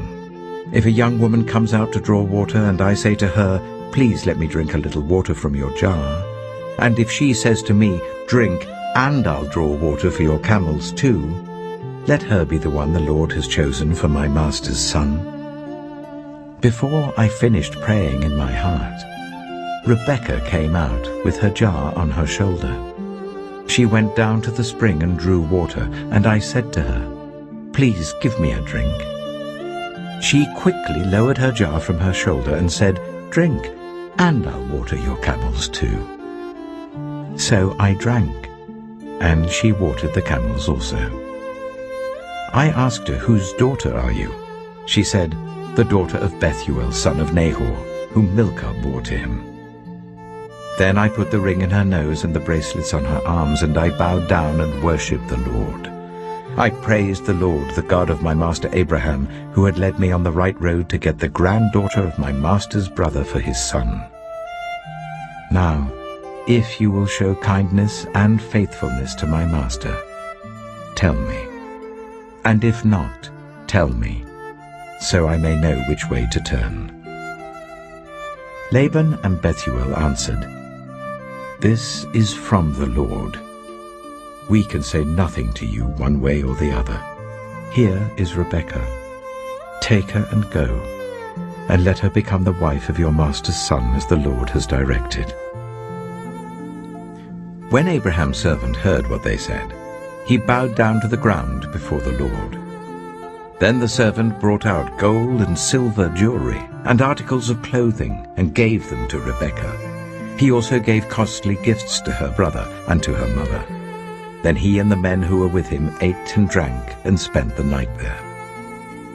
When they got up the next morning, he said, "Send me on my way to my master." But her brother and her mother replied, "Let the young woman remain with us 10 days or so, then you may go." But he said to them, "Do not detain me, now that the Lord has granted success to my journey. Send me on my way so I may go to my master." Then they said, "Let's call the young woman and ask her about it." So they called Rebekah and asked her, "Will you go with this man?" "I will go," she said. So they sent their sister Rebekah on her way, along with her nurse and Abraham's servant and his men. And they blessed Rebekah and said to her, "Our sister, may you increase to thousands upon thousands. May your offspring possess the cities of their enemies." Then Rebekah and her attendants got ready and mounted the camels and went back with the man. So the servant took Rebekah and left. Now Isaac had come from Beer Lahairoi, for he was living in the Negev. He went out to the field one evening to meditate, and as he looked up, he saw camels approaching. Rebekah also looked up and saw Isaac. She got down from her camel and asked the servant, "Who is that man in the field coming to meet us?" "He is my master," the servant answered. So she took her veil and covered herself. Then the servant told Isaac all he had done. Isaac brought her into the tent of his mother Sarah, and he married Rebekah. So she became his wife, and he loved her. And Isaac was comforted after his mother's death. Genesis chapter 25. Abraham had taken another wife, whose name was Keturah. She bore him Zimran, Jokshan, Medan, Midian, Ishbak, and Shua. Jokshan was the father of Sheba and Dedan. The descendants of Dedan were the Ashurites and Letoshites and the Lumites. The sons of Midian were Ephah, Hanok, Abida, and Eldaah. All these were descendants of Keturah. Abraham left everything he owned to Isaac. But while he was still living, he gave gifts to the sons of his concubines and sent them away from his son Isaac to the land of the east. Abraham lived 175 years. Then Abraham breathed his last and died at a good old age, an old man and full of years, and he was gathered to his people. His sons Isaac and Ishmael buried him in the cave of Machpelah, near Mamre, in the field of Ephron, son of Zohar the Hittite, the field Abraham had bought from the Hittites. There Abraham was buried with his wife Sarah. After Abraham's death, God blessed his son Isaac, who then lived near Beer Lahairoi. This is the account of the family line of Abraham's son Ishmael, whom Sarah's slave Hagar the Egyptian bore to Abraham. These are the names of the sons of Ishmael, listed in the order of their birth. Nebaioth, the firstborn of Ishmael, Kedah, Adbeel, Mibsam, Mishma, Duma, Massa, Hadad, Tema, Jitor, Nephish, and Kedema. These were the sons of Ishmael, and these are the names of the 12 tribal rulers according to their settlements and camps. Ishmael lived 137 years. He breathed his last and died, and he was gathered to his people. His descendants settled in the area from Havilah to Shur, near the eastern border of Egypt as you go towards Ashur. And they lived in hostility toward all the tribes related to them. This is the account of the family line of Abraham's son Isaac. Abraham became the father of Isaac, and Isaac was 40 years old when he married Rebekah, daughter of Bethuel the Aramean from Paddan Aram, and sister of Laban the Aramean. Isaac prayed to the Lord on behalf of his wife because she was childless. The Lord answered his prayer, and his wife Rebekah became pregnant. The babies jostled each other within her, and she said, "Why is this happening to me?" So she went to inquire of the Lord. The Lord said to her, "2 nations are in your womb, and 2 peoples from within you will be separated. 1 people will be stronger than the other, and the older will serve the younger." When the time came for her to give birth, there were twin boys in her womb. The first to come out was red, and his whole body was like a hairy garment, so they named him Esau. After this his brother came out, with his hand grasping Esau's heel, so he was named Jacob. Isaac was 60 years old when Rebekah gave birth to them. The boys grew up, and Esau became a skillful hunter, a man of the open country, while Jacob was content to stay at home among the tents. Isaac, who had a taste for wild game, loved Esau, but Rebekah loved Jacob. Once, when Jacob was cooking some stew, Esau came in from the open country, famished. He said to Jacob, "Quick, let me have some of that red stew. I'm famished." That is why he was also called Edom. Jacob replied, "First sell me your birthright." "Look, I am about to die," Esau said. "What good is the birthright to me?" But Jacob said, "Swear to me first." So he swore an oath to him, selling his birthright to Jacob.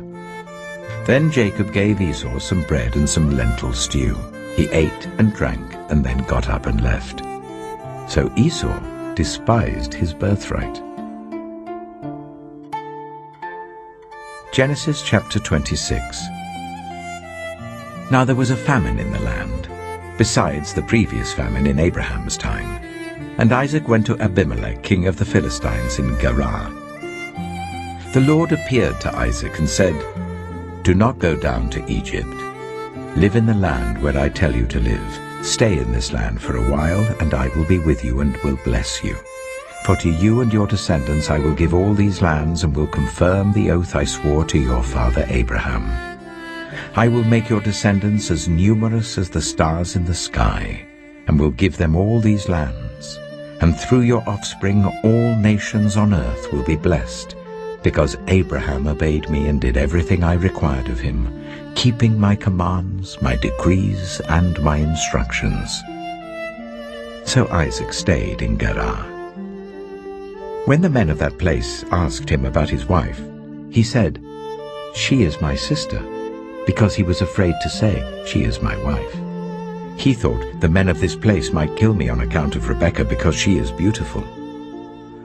When Isaac had been there a long time, Abimelek, king of the Philistines, looked down from a window and saw Isaac caressing his wife Rebekah. So Abimelek summoned Isaac and said, "She is really your wife. Why did you say, 'She is my sister'?" Isaac answered him, "Because I thought I might lose my life on account of her." Then Abimelek said, "What is this you have done to us? One of the men might well have slept with your wife, and you would have brought guilt upon us." So Abimelek gave orders to all the people, "Anyone who harms this man or his wife shall surely be put to death." Isaac planted crops in that land, and the same year reaped 100-fold, because the Lord blessed him. The man became rich, and his wealth continued to grow until he became very wealthy. He had so many flocks and herds and servants that the Philistines envied him. So all the wells that his father's servants had dug in the time of his father Abraham, the Philistines stopped up, filling them with earth. Then Abimelek said to Isaac, "Move away from us. You have become too powerful for us."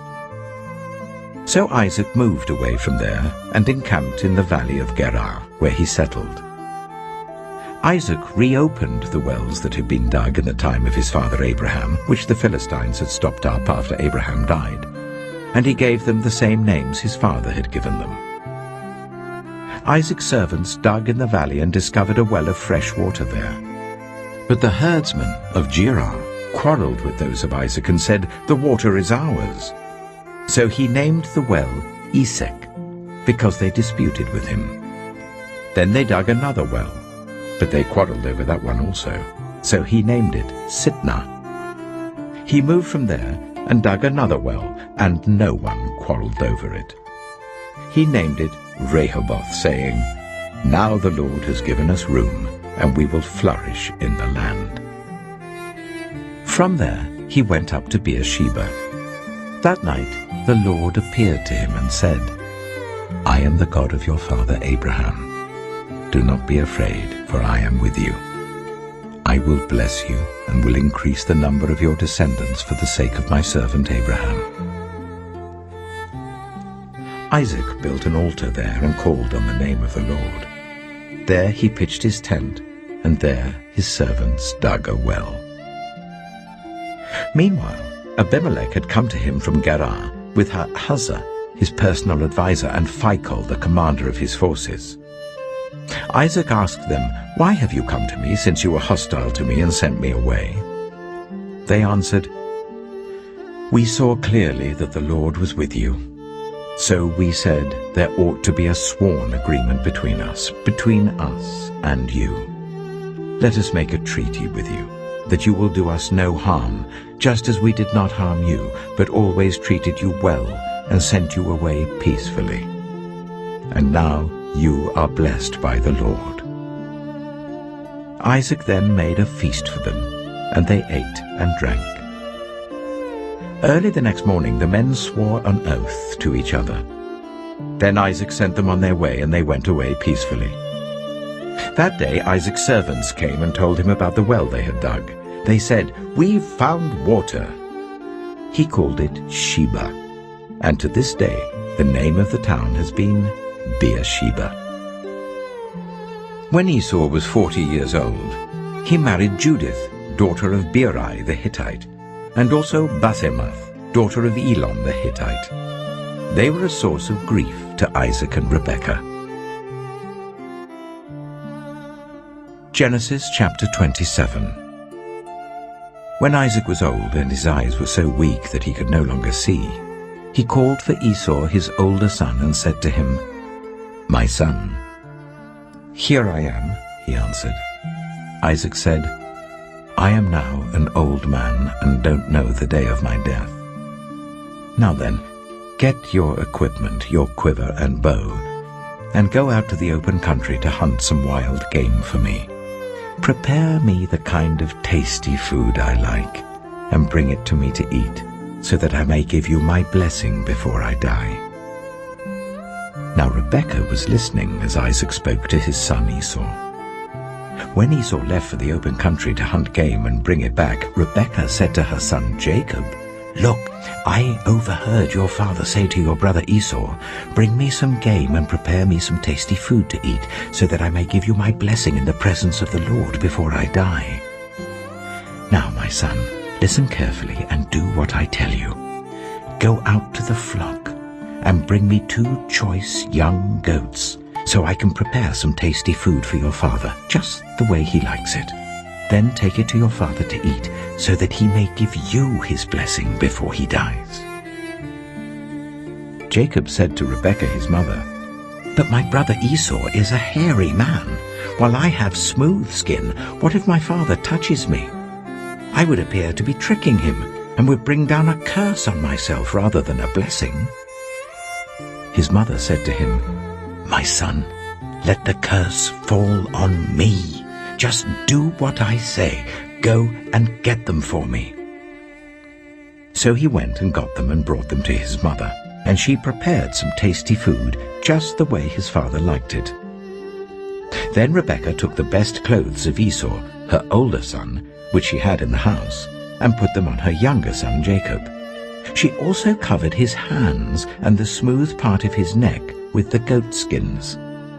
Then she handed to her son Jacob the tasty food and the bread she had made. He went to his father and said, "My father?" "Yes, my son," he answered. "Who is it?" Jacob said to his father, "I am Esau, your firstborn. I have done as you told me. Please sit up and eat some of my game, so that you may give me your blessing." Isaac asked his son, "How did you find it so quickly, my son?" "The Lord your God gave me success," he replied. Then Isaac said to Jacob, "Come near so I can touch you, my son, to know whether you really are my son Esau or not." Jacob went close to his father Isaac, who touched him and said, "The voice is the voice of Jacob, but the hands are the hands of Esau." He did not recognize him, for his hands were hairy like those of his brother Esau, so he proceeded to bless him. "Are you really my son Esau?" he asked. "I am," he replied. Then he said, "My son, bring me some of your game to eat, so that I may give you my blessing." Jacob brought it to him, and he ate, and he brought some wine, and he drank. Then his father Isaac said to him, "Come here, my son, and kiss me." So he went to him and kissed him. When Isaac caught the smell of his clothes, he blessed him and said, "Ah, the smell of my son is like the smell of a field that the Lord has blessed. May God give you heaven's dew and earth's richness, an abundance of grain and new wine. May nations serve you and peoples bow down to you. Be Lord over your brothers, and may the sons of your mother bow down to you. May those who curse you be cursed, and those who bless you be blessed." After Isaac finished blessing him, and Jacob had scarcely left his father's presence, his brother Esau came in from hunting. He too prepared some tasty food and brought it to his father. Then he said to him, "My father, please sit up and eat some of my game, so that you may give me your blessing." His father Isaac asked him, "Who are you?" "I am your son," he answered, "your firstborn, Esau." Isaac trembled violently and said, "Who was it, then, that hunted game and brought it to me? I ate it just before you came, and I blessed him, and indeed he will be blessed." When Esau heard his father's words, he burst out with a loud and bitter cry, and said to his father, "Bless me, me too, my father." But he said, "Your brother came deceitfully and took your blessing." Esau said, "Isn't he rightly named Jacob? This is the second time he has taken advantage of me. He took my birthright, and now he's taken my blessing." Then he asked, "Haven't you reserved any blessing for me?" Isaac answered Esau, "I have made him lord over you, and have made all his relatives his servants, and I have sustained him with grain and new wine. So what can I possibly do for you, my son?" Esau said to his father, "Do you only have one blessing, my father? Bless me too, my father." Then Esau wept aloud. His father Isaac answered him, "Your dwelling will be away from the earth's richness, away from the dew of heaven above.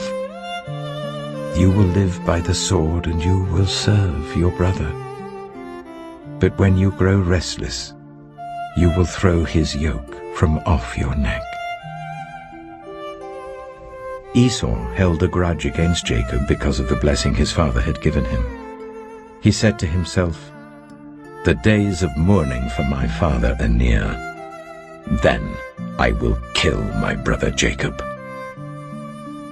When Rebekah was told what her older son Esau had said, she sent for her younger son Jacob and said to him, "Your brother Esau is planning to avenge himself by killing you. Now then, my son, do what I say. Flee at once to my brother Laban in Haran. Stay with him for a while until your brother's fury subsides. When your brother is no longer angry with you and forgets what you did to him, I'll send word for you to come back from there. Why should I lose both of you in one day?" Then Rebekah said to Isaac, "I'm disgusted with living because of these Hittite women. If Jacob takes a wife from among the women of this land, from Hittite women like these, my life will not be worth living." Genesis chapter 28. So Isaac called for Jacob and blessed him.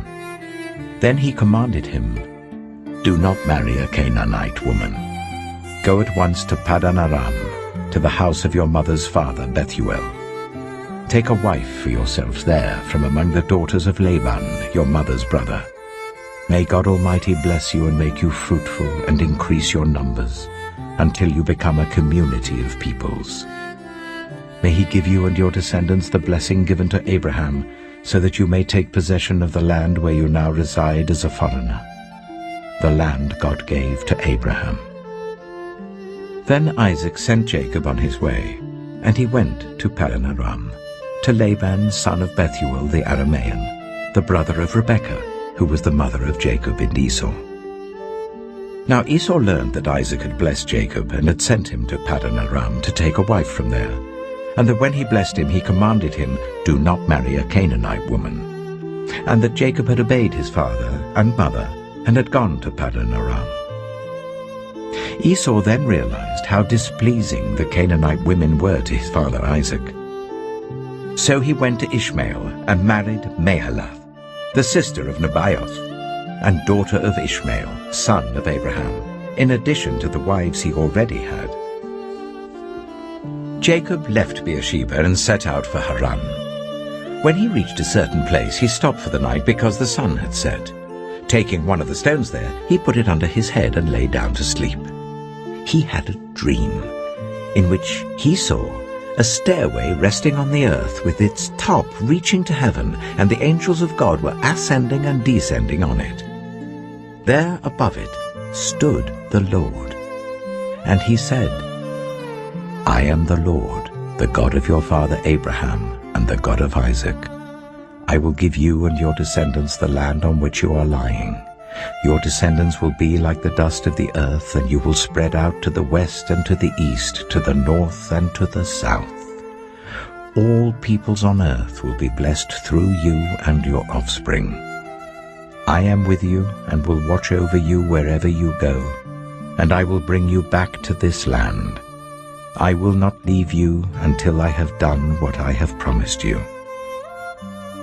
When Jacob awoke from his sleep, he thought, Surely the Lord is in this place, and I was not aware of it. He was afraid and said, How awesome is this place! This is none other than the house of God. This is the gate of heaven. Early the next morning, Jacob took the stone he had placed under his head and set it up as a pillar and poured oil on top of it. He called that place Bethel, though the city used to be called Luz. Then Jacob made a vow, saying, If God will be with me and will watch over me on this journey I am taking, and will give me food to eat and clothes to wear, so that I return safely to my father's household, then the Lord will be my God. And this stone that I have set up as a pillar will be God's house, and of all that you give me, I will give you a tenth. Genesis chapter 29. Then Jacob continued on his journey and came to the land of the eastern peoples. There he saw a well in the open country with 3 flocks of sheep lying near it, because the flocks were watered from that well.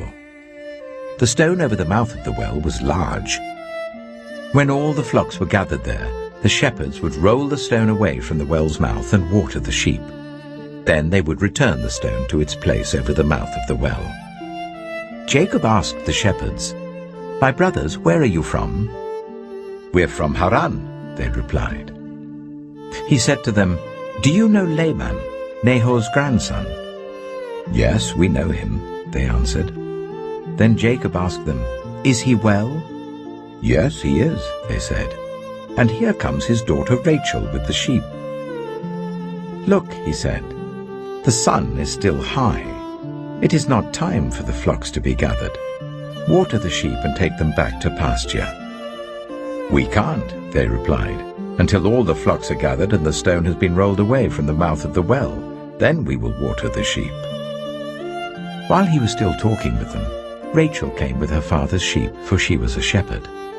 When Jacob saw Rachel, daughter of his uncle Laban, and Laban's sheep, he went over and rolled the stone away from the mouth of the well and watered his uncle's sheep. Then Jacob kissed Rachel and began to weep aloud. He had told Rachel that he was a relative of her father and a son of Rebekah. So she ran and told her father. As soon as Laban heard the news about Jacob, his sister's son, he hurried to meet him. He embraced him and kissed him and brought him to his home. And there Jacob told him all these things. Then Laban said to him, You are my own flesh and blood. After Jacob had stayed with him for a whole month, Laban said to him, Just because you're a relative of mine, should you work for me for nothing? Tell me what your wages should be. Now Laban had 2 daughters. The name of the older was Leah, and the name of the younger was Rachel. Leah had weak eyes, but Rachel had a lovely figure and was beautiful. Jacob was in love with Rachel and said, I'll work for you 7 years in return for your younger daughter Rachel. Laban said, It's better that I give her to you than to some other man. Stay here with me. So Jacob served 7 years to get Rachel, but they seemed like only a few days to him because of his love for her. Then Jacob said to Laban, Give me my wife. My time is completed, and I want to make love to her. So Laban brought together all the people of the place and gave a feast. But when evening came, he took his daughter Leah and brought her to Jacob, and Jacob made love to her. And Laban gave his servant Zilpah to his daughter as her attendant. When morning came, there was Leah. So Jacob said to Laban, "What is this you have done to me? I served you for Rachel, didn't I? Why have you deceived me?" Laban replied, "It is not our custom here to give the younger daughter in marriage before the older one. Finish this daughter's bridal week. Then we will give you the younger one also in return for another 7 years of work." And Jacob did so. He finished the week with Leah, and then Laban gave him his daughter Rachel to be his wife. Laban gave his servant Bilhah to his daughter Rachel as her attendant. Jacob made love to Rachel also, and his love for Rachel was greater than his love for Leah, and he worked for Laban another 7 years. When the Lord saw that Leah was not loved, he enabled her to conceive, but Rachel remained childless. Leah became pregnant and gave birth to a son. She named him Reuben, for she said, "It is because the Lord has seen my misery. Surely my husband will love me now." She conceived again, and when she gave birth to a son, she said, "Because the Lord heard that I am not loved, he gave me this one too." So she named him Simeon.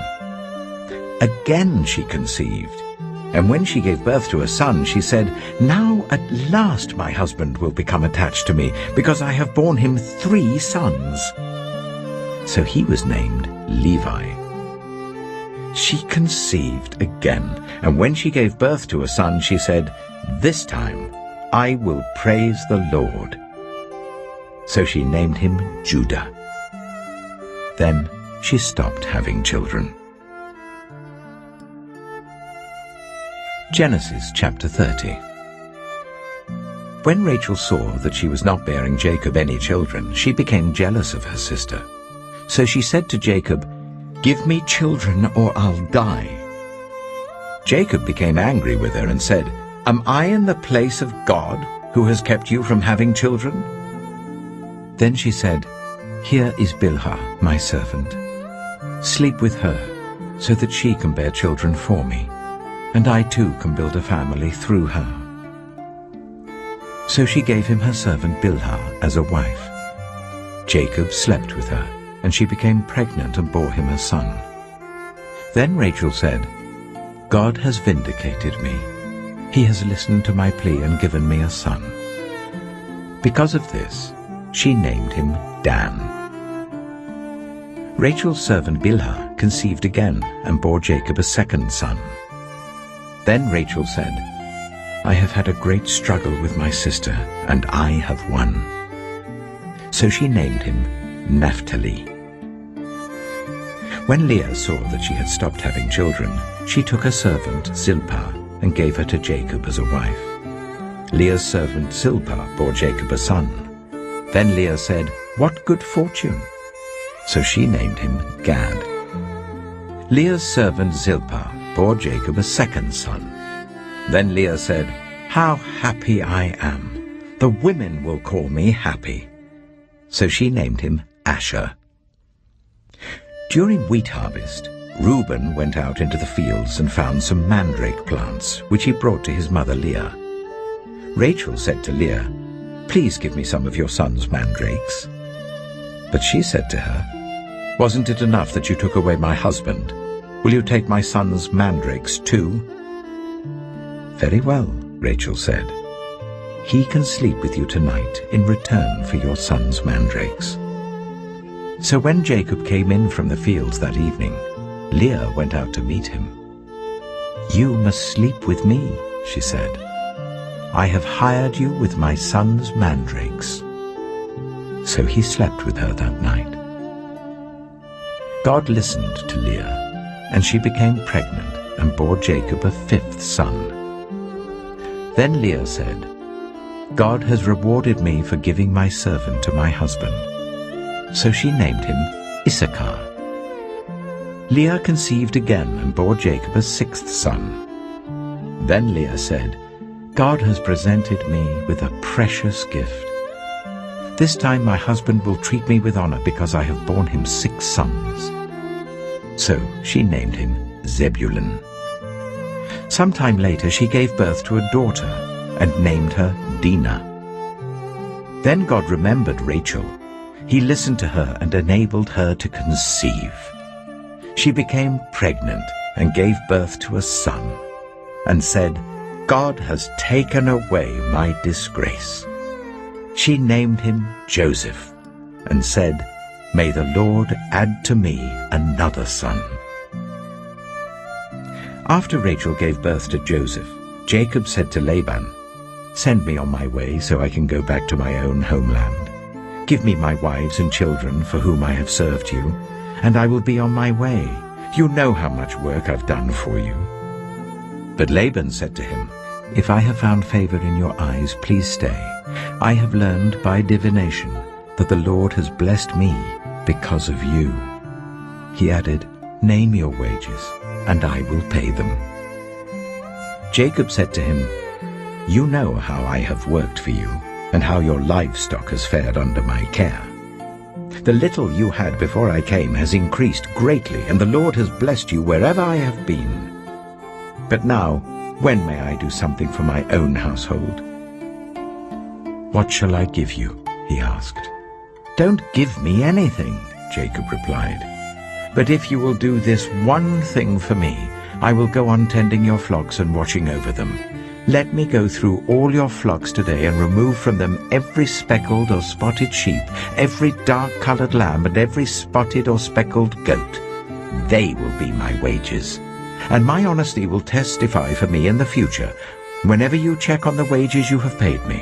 Any goat in my possession that is not speckled or spotted, or any lamb that is not dark-colored, will be considered stolen." "Agreed," said Laban. "Let it be as you have said." That same day he removed all the male goats that were streaked or spotted, and all the speckled or spotted female goats, all that had white on them, and all the dark-colored lambs, and he placed them in the care of his sons. Then he put a 3-day journey between himself and Jacob, while Jacob continued to tend the rest of Laban's flocks. Jacob, however, took fresh-cut branches from poplar, almond, and plane trees, and made white stripes on them by peeling the bark and exposing the white inner wood of the branches. Then he placed the peeled branches in all the watering troughs, so that they would be directly in front of the flocks when they came to drink. When the flocks were in heat and came to drink, they mated in front of the branches, and they bore young that were streaked or speckled or spotted.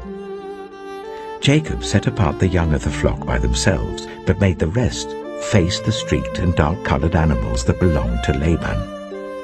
Thus he made separate flocks for himself, and did not put them with Laban's animals. Whenever the stronger females were in heat, Jacob would place the branches in the troughs in front of the animals, so that they would mate near the branches. But if the animals were weak, he would not place them there. So the weak animals went to Laban, and the strong ones went to Jacob. In this way the man grew exceedingly prosperous, and came to own large flocks and female and male servants, and camels and donkeys. Genesis chapter 31. Jacob heard that Laban's sons were saying, "Jacob has taken everything our father owned, and has gained all this wealth from what belonged to our father." And Jacob noticed that Laban's attitude toward him was not what it had been. Then the Lord said to Jacob, "Go back to the land of your fathers and to your relatives, and I will be with you." So Jacob sent word to Rachel and Leah to come out to the fields where his flocks were. He said to them, "I see that your father's attitude towards me is not what it was before, but the God of my father has been with me. You know that I've worked for your father with all my strength. Yet your father has cheated me by changing my wages 10 times. However, God has not allowed him to harm me.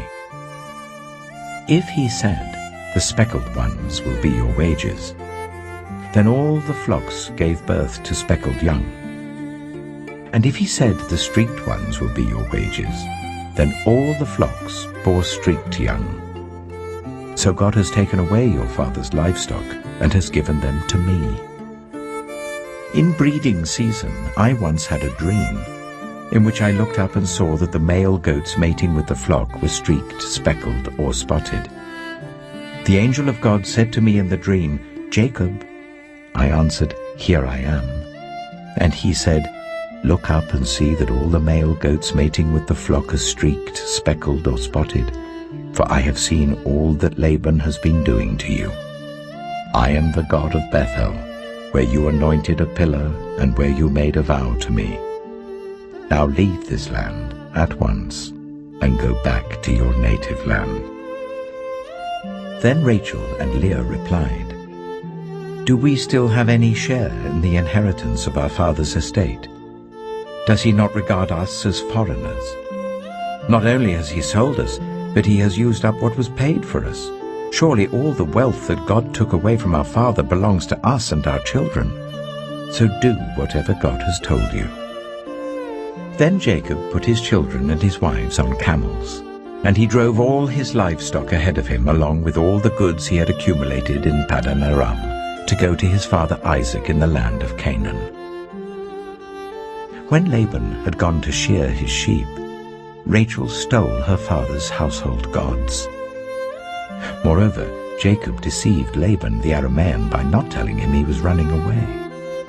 So he fled with all he had, crossed the Euphrates River, and headed for the hill country of Gilead. On the third day, Laban was told that Jacob had fled. Taking his relatives with him, he pursued Jacob for 7 days and caught up with him in the hill country of Gilead. Then God came to Laban the Aramean in a dream at night and said to him, "Be careful not to say anything to Jacob, either good or bad." Jacob had pitched his tent in the hill country of Gilead when Laban overtook him, and Laban and his relatives camped there too. Then Laban said to Jacob, "What have you done? You've deceived me, and you've carried off my daughters like captives in war. Why did you run off secretly and deceive me? Why didn't you tell me, so I could send you away with joy and singing to the music of tambourines and harps? You didn't even let me kiss my grandchildren and my daughters goodbye.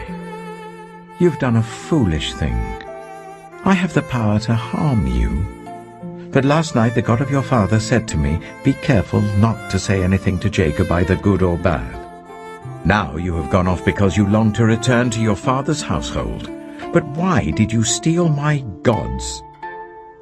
Jacob answered Laban, "I was afraid, because I thought you would take your daughters away from me by force.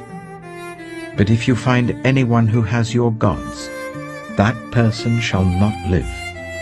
In the presence of our relatives, see for yourself whether there is anything of yours here with me, and if so, take it." Now Jacob did not know that Rachel had stolen the gods. So Laban went into Jacob's tent, and into Leah's tent, and into the tent of the 2 female servants, but he found nothing. After he came out of Leah's tent, he entered Rachel's tent. Now Rachel had taken the household gods and put them inside her camel's saddle and was sitting on them. Laban searched through everything in the tent, but found nothing. Rachel said to her father, "Don't be angry, my lord, that I cannot stand up in your presence. I'm having my period." So he searched, but could not find the household gods. Jacob was angry and took Laban to task. "What is my crime?" he asked Laban. "How have I wronged you that you hunt me down? Now that you have searched through all my goods, what have you found that belongs to your household? Put it here in front of your relatives and mine, and let them judge between the 2 of us. I have been with you for 20 years now. Your sheep and goats have not miscarried, nor have I eaten rams from your flocks. I did not bring you animals torn by wild beasts. I bore the loss myself. and you demanded payment from me for whatever was stolen by day or night. This was my situation. The heat consumed me in the daytime and the cold at night, and sleep fled from my eyes. It was like this for the 20 years I was in your household. I worked for you 14 years for your 2 daughters and 6 years for your flocks, and you changed my wages 10 times. If the God of my father, the God of Abraham, and the fear of Isaac had not been with me, you would surely have sent me away empty-handed. But God has seen my hardship and the toil of my hands, and last night he rebuked you.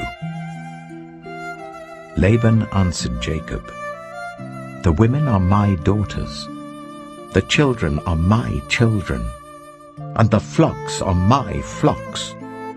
All you see is mine. Yet what can I do today about these daughters of mine, or about the children they have borne? Come now, let's make a covenant, you and I, and let it serve as a witness between us." So Jacob took a stone and set it up as a pillar. He said to his relatives, "Gather some stones." So they took stones and piled them in a heap, and they ate there by the heap. Laban called it Jegar-sahadutha, and Jacob called it Gilead. Laban said, "This heap is a witness between you and me today." That is why it was called Gilead. It was also called Mizpah, because he said, "May the Lord keep watch between you and me when we are away from each other.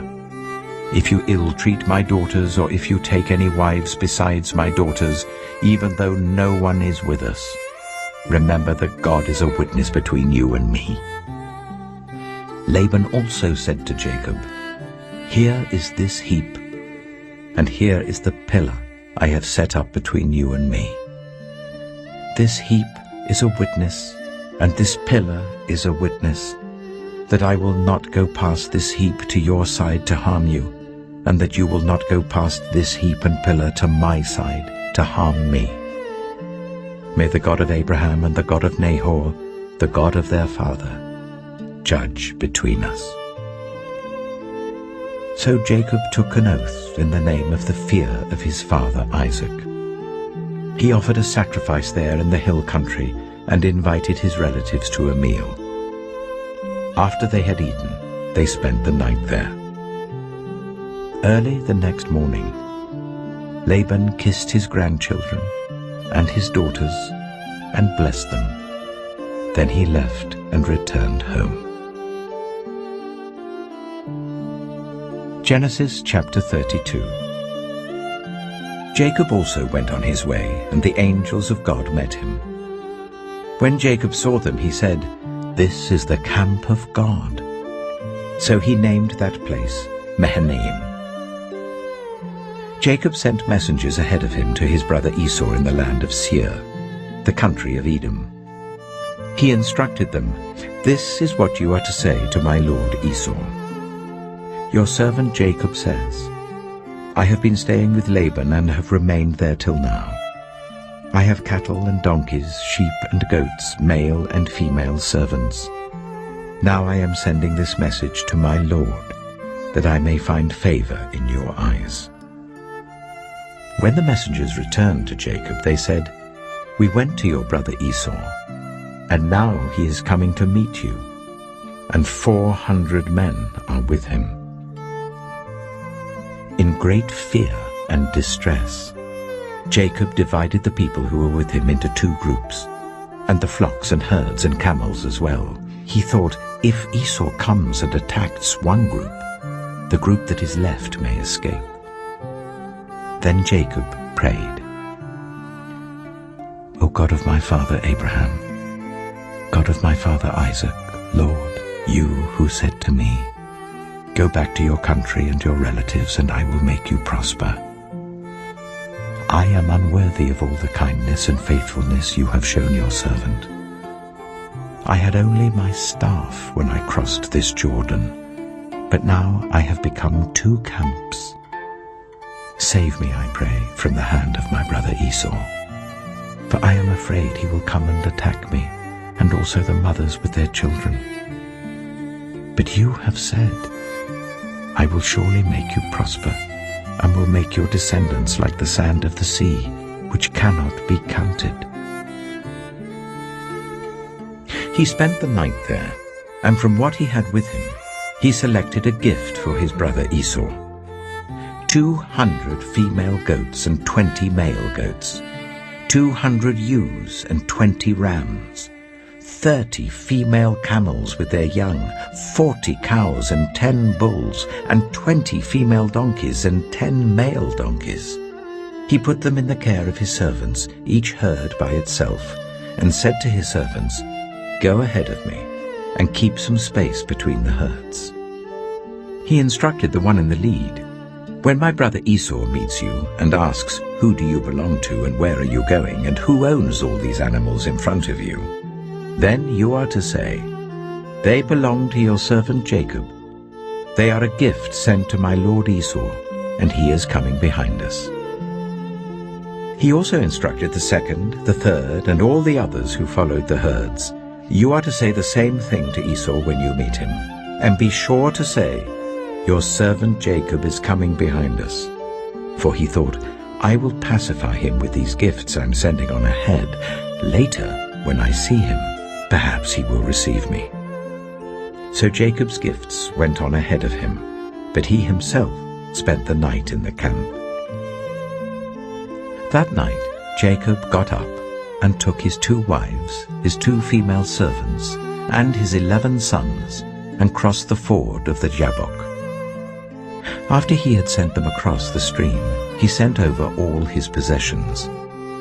So Jacob was left alone, and a man wrestled with him till daybreak. When the man saw that he could not overpower him, he touched the socket of Jacob's hip, so that his hip was wrenched as he wrestled with the man. Then the man said, "Let me go, for it is daybreak." But Jacob replied, "I will not let you go, unless you bless me." The man asked him, "What is your name?" "Jacob," he answered. Then the man said, "Your name will no longer be Jacob, but Israel, because you have struggled with God and with humans, and have overcome." Jacob said, "Please tell me your name." But he replied, "Why do you ask my name?" Then he blessed him there. So Jacob called the place Peniel, saying, "It is because I saw God face to face, and yet my life was spared." The sun rose above him as he passed Peniel, and he was limping because of his hip. Therefore to this day the Israelites do not eat the tendon attached to the socket of the hip, because the socket of Jacob's hip was touched near the tendon. Genesis chapter 33. Jacob looked up, and there was Esau, coming with his 400 men. So he divided the children among Leah, Rachel, and the 2 female servants.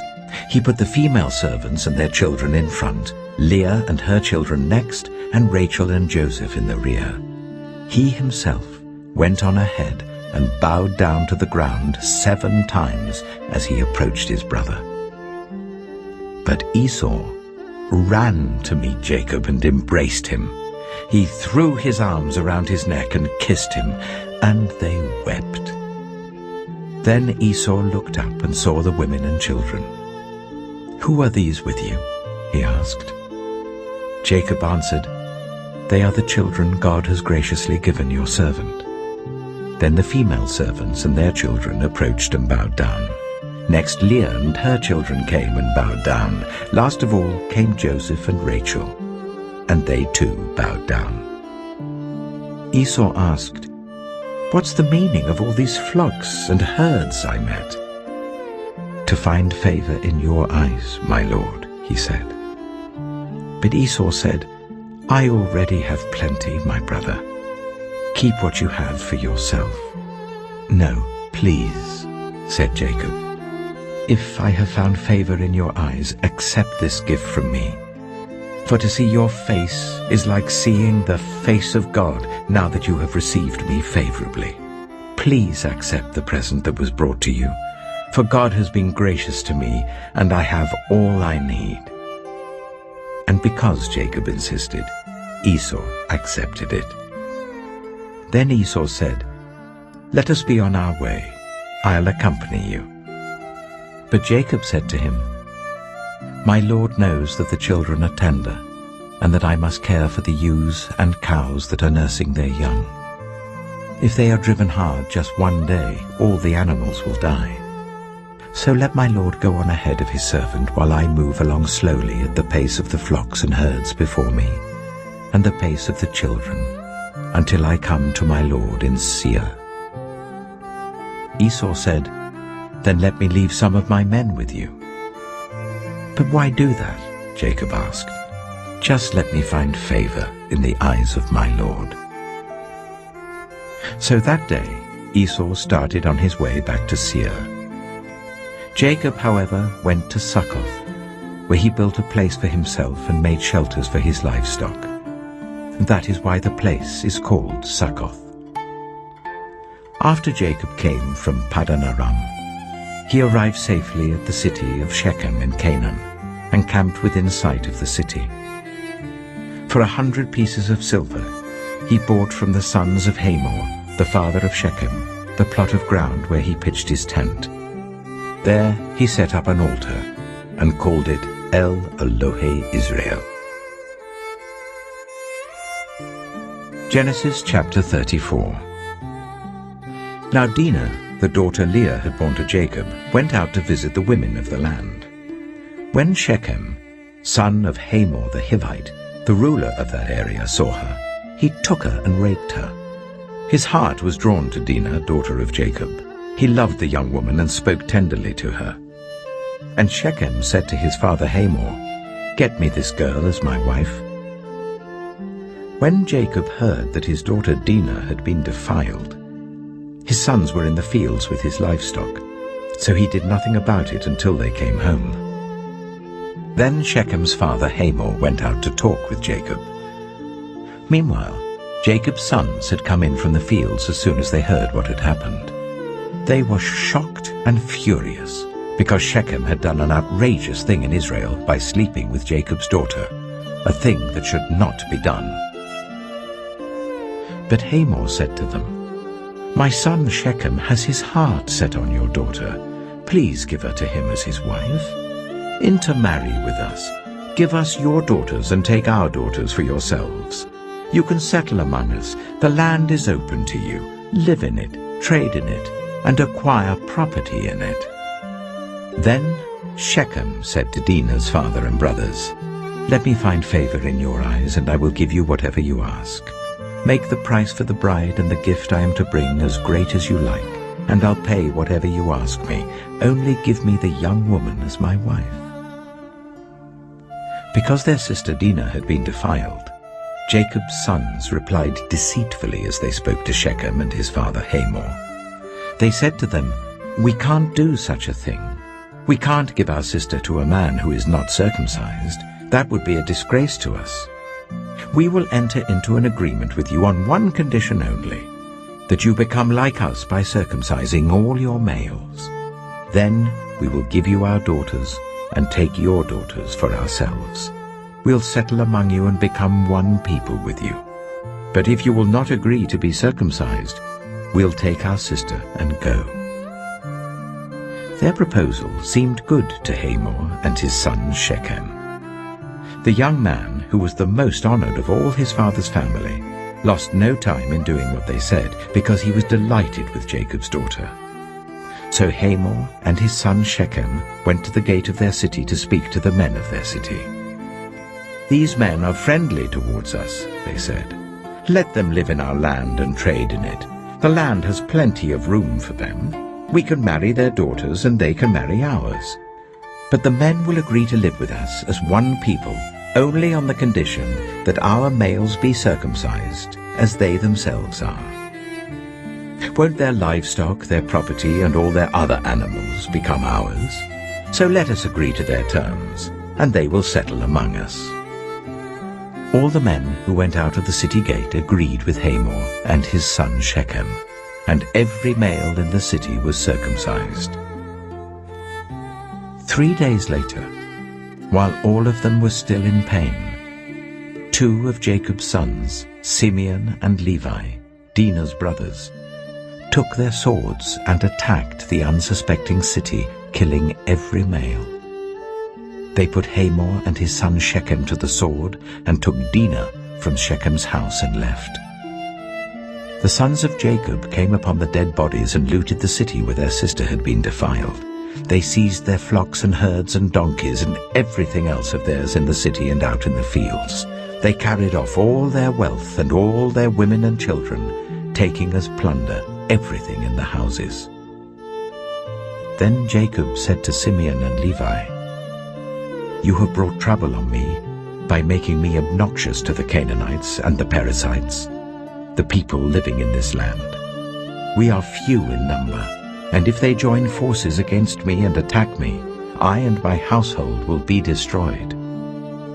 But they replied, "Should he have treated our sister like a prostitute?" Genesis chapter 35. Then God said to Jacob, "Go up to Bethel and settle there, and build an altar there to God, who appeared to you when you were fleeing from your brother Esau." So Jacob said to his household and to all who were with him, "Get rid of the foreign gods you have with you, and purify yourselves and change your clothes. Then come, let us go up to Bethel, where I will build an altar to God, who answered me in the day of my distress, and who has been with me wherever I have gone." So they gave Jacob all the foreign gods they had, and the rings in their ears, and Jacob buried them under the oak at Shechem. Then they set out, and the terror of God fell on the towns all around them, so that no one pursued them. Jacob and all the people with him came to Luz, that is Bethel, in the land of Canaan. There he built an altar, and he called the place El Bethel, because it was there that God revealed himself to him when he was fleeing from his brother. Now Deborah, Rebekah's nurse, died and was buried under the oak outside Bethel, so it was named Allon Bacuth. After Jacob returned from Paddan Aram, God appeared to him again and blessed him. God said to him, "Your name is Jacob, but you will no longer be called Jacob. Your name will be Israel." So he named him Israel. And God said to him, "I am God Almighty. Be fruitful and increase in number. A nation and a community of nations will come from you, and kings will be among your descendants. The land I gave to Abraham and Isaac I also give to you, and I will give this land to your descendants after you." Then God went up from him at the place where he had talked with him. Jacob set up a stone pillar at the place where God had talked with him, and he poured out a drink offering on it. He also poured oil on it. Jacob called the place where God had talked with him Bethel. Then they moved on from Bethel. While they were still some distance from Ephraim, Rachel began to give birth and had great difficulty. And as she was having great difficulty in childbirth, the midwife said to her, "Don't despair, for you have another son." As she breathed her last, for she was dying, she named her son Ben-Oni, but his father named him Benjamin. So Rachel died, and was buried on the way to Ephraim, that is Bethlehem. Over her tomb Jacob set up a pillar, and to this day that pillar marks Rachel's tomb. Israel moved on again and pitched his tent beyond Migdal-Eder. While Israel was living in that region, Reuben went in and slept with his father's concubine Bilhah, and Israel heard of it. Jacob had 12 sons. The sons of Leah: Reuben, the firstborn of Jacob, Simeon, Levi, Judah, Issachar, and Zebulun. The sons of Rachel: Joseph and Benjamin. The sons of Rachel's servant Bilhah: Dan and Naphtali. The sons of Leah's servant Zilpah: Gad and Asher. These were the sons of Jacob who were born to him in Paddan Aram. Jacob came home to his father Isaac in Mamre, near Kiriath Arba, that is Hebron, where Abraham and Isaac had stayed. Isaac lived 180 years. Then he breathed his last and died, and was gathered to his people, old and full of years. And his sons Esau and Jacob buried him. Genesis chapter 36. This is the account of the family line of Esau, that is, Edom. Esau took his wives from the women of Canaan: Adah, daughter of Elon the Hittite, and Aholibamah, daughter of Anah and granddaughter of Zibeon the Hittite, and Basemath, daughter of Ishmael and sister of Nebaioth. Adah bore Eliphaz to Esau, Basemath bore Ruel, and Aholibamah bore Jeush, Jalam, and Korah. These were the sons of Esau who were born to him in Canaan. Esau took his wives and sons and daughters and all the members of his household, as well as his livestock and all his other animals and all the goods he had acquired in Canaan, and moved to a land some distance from his brother Jacob. Their possessions were too great for them to remain together. The land where they were staying could not support them both because of their livestock. So Esau, that is Edom, settled in the hill country of Seir. This is the account of the family line of Esau, the father of the Edomites, in the hill country of Seir. These are the names of Esau's sons: Eliphaz, the son of Esau's wife Adah, and Ruel, the son of Esau's wife Basemath. The sons of Eliphaz: Teman, Omar, Zepho, Getim, and Kenaz. Esau's son Eliphaz also had a concubine named Timnah, who bore him Amalek. These were grandsons of Esau's wife Adah. The sons of Ruel: Nahath, Zerah, Shammah, and Mitzah. These were grandsons of Esau's wife Basemath. The sons of Esau's wife Aholibamah, daughter of Anah and granddaughter of Zibeon, whom she bore to Esau: Jeush, Jalam, and Korah. These were the chiefs among Esau's descendants. The sons of Eliphaz, the firstborn of Esau: chiefs Teman, Omar, Zepho, Kenaz, Korah, Getim, and Amalek. These were the chiefs descended from Eliphaz in Edom. They were grandsons of Adah. The sons of Esau's son Ruel: chiefs Nahath, Zerah, Shammah, and Mitzah. These were the chiefs descended from Ruel in Edom. They were grandsons of Esau's wife Basemath. The sons of Esau's wife Aholibamah: chiefs Jeush, Jalam, and Korah. These were the chiefs descended from Esau's wife Aholibamah, daughter of Anah. These were the sons of Esau, that is Edom, and these were their chiefs.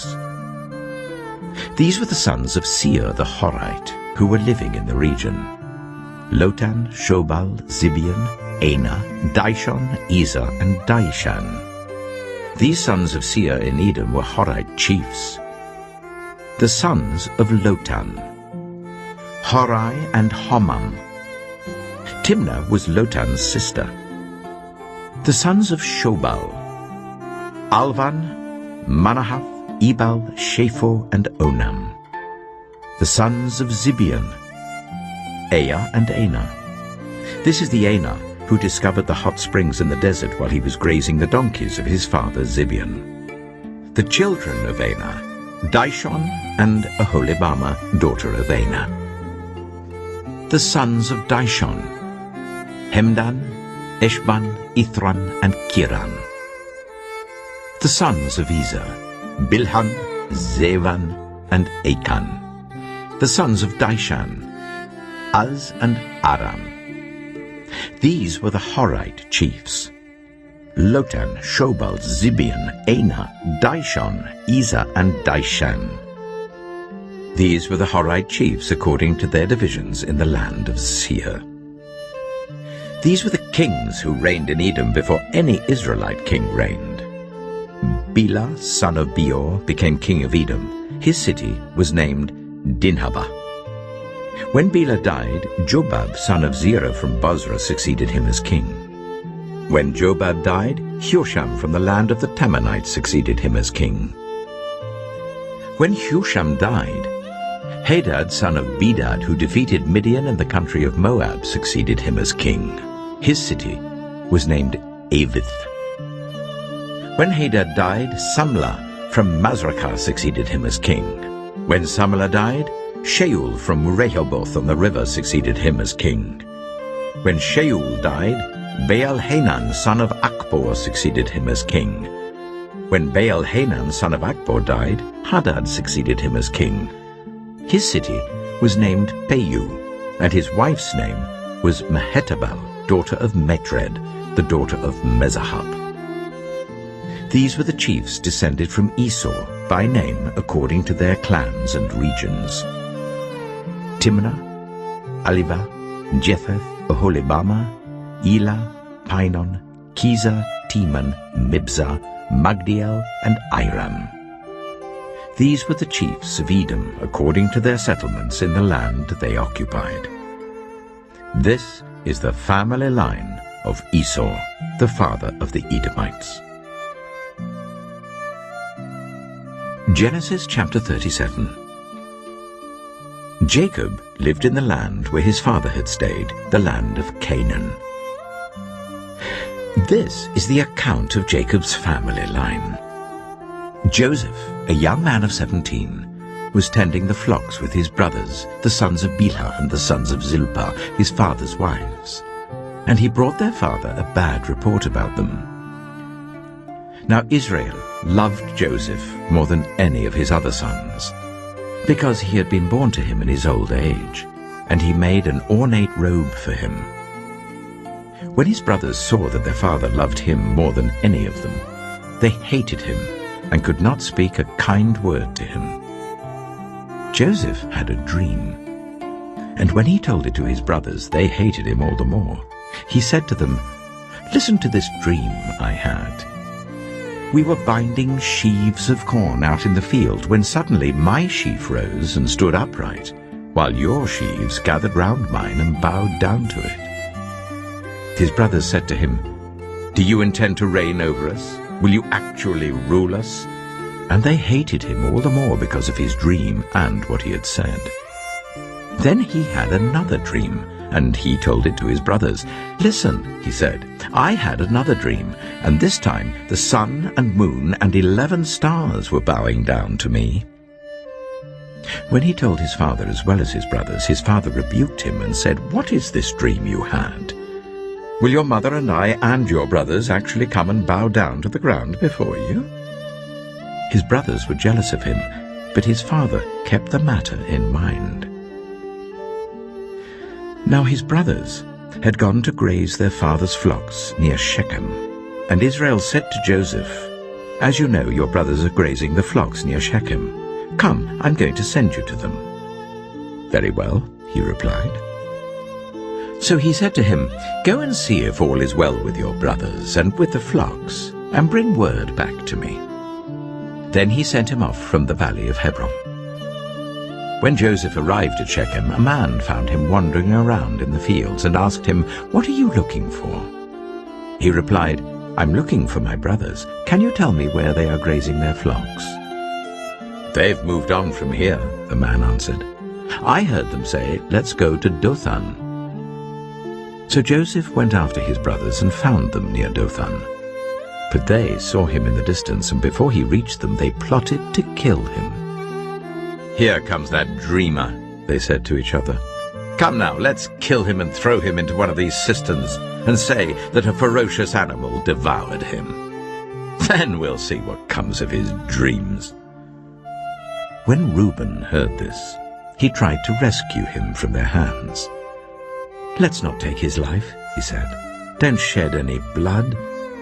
Throw him into this cistern here in the wilderness, but don't lay a hand on him.'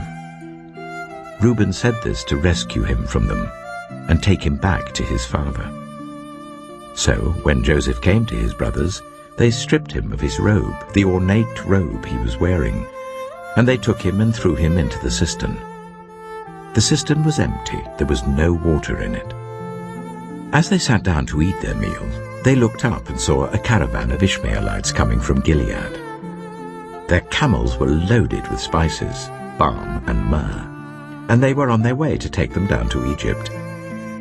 Judah said to his brothers, "What will we gain if we kill our brother and cover up his blood? Come, let's sell him to the Ishmaelites and not lay our hands on him. After all, he is our brother, our own flesh and blood." His brothers agreed. So when the Midianite merchants came by, his brothers pulled Joseph up out of the cistern and sold him for 20 shekels of silver to the Ishmaelites, who took him to Egypt. When Reuben returned to the cistern and saw that Joseph was not there, he tore his clothes. He went back to his brothers and said, "The boy isn't there. Where can I turn now?" Then they got Joseph's robe, slaughtered a goat and dipped the robe in the blood. They took the ornate robe back to their father and said, "We found this. Examine it to see whether it is your son's robe." He recognized it and said, "It is my son's robe. Some ferocious animal has devoured him. Joseph has surely been torn to pieces." Then Jacob tore his clothes, put on sackcloth, and mourned for his son many days. All his sons and daughters came to comfort him, but he refused to be comforted. "No," he said, "I will continue to mourn until I join my son in the grave." So his father wept for him. Meanwhile, the Midianites sold Joseph in Egypt to Potiphar, one of Pharaoh's officials, the captain of the guard. Genesis chapter 38. At that time, Judah left his brothers and went down to stay with a man of Adullam named Hira. There Judah met the daughter of a Canaanite man named Shua. He married her and made love to her. She became pregnant and gave birth to a son, who was named She conceived again and gave birth to a son and named him Onan. She gave birth to still another son and named him Shelah. It was at Kisim that she gave birth to him. Judah got a wife for his firstborn, and her name was Tamar. But Judah's firstborn, was wicked in the Lord's sight, so the Lord put him to death. Then Judah said to Onan, "Sleep with your brother's wife, and fulfill your duty to her as a brother-in-law to raise up offspring for your brother." But Onan knew that the child would not be his. So whenever he slept with his brother's wife, he spilled his semen on the ground to avoid providing offspring for his brother.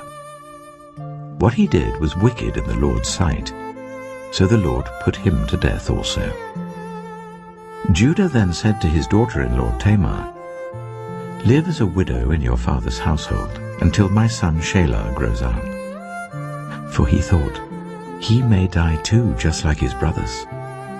So Tamar went to live in her father's household. After a long time, Judah's wife, the daughter of Shua, died.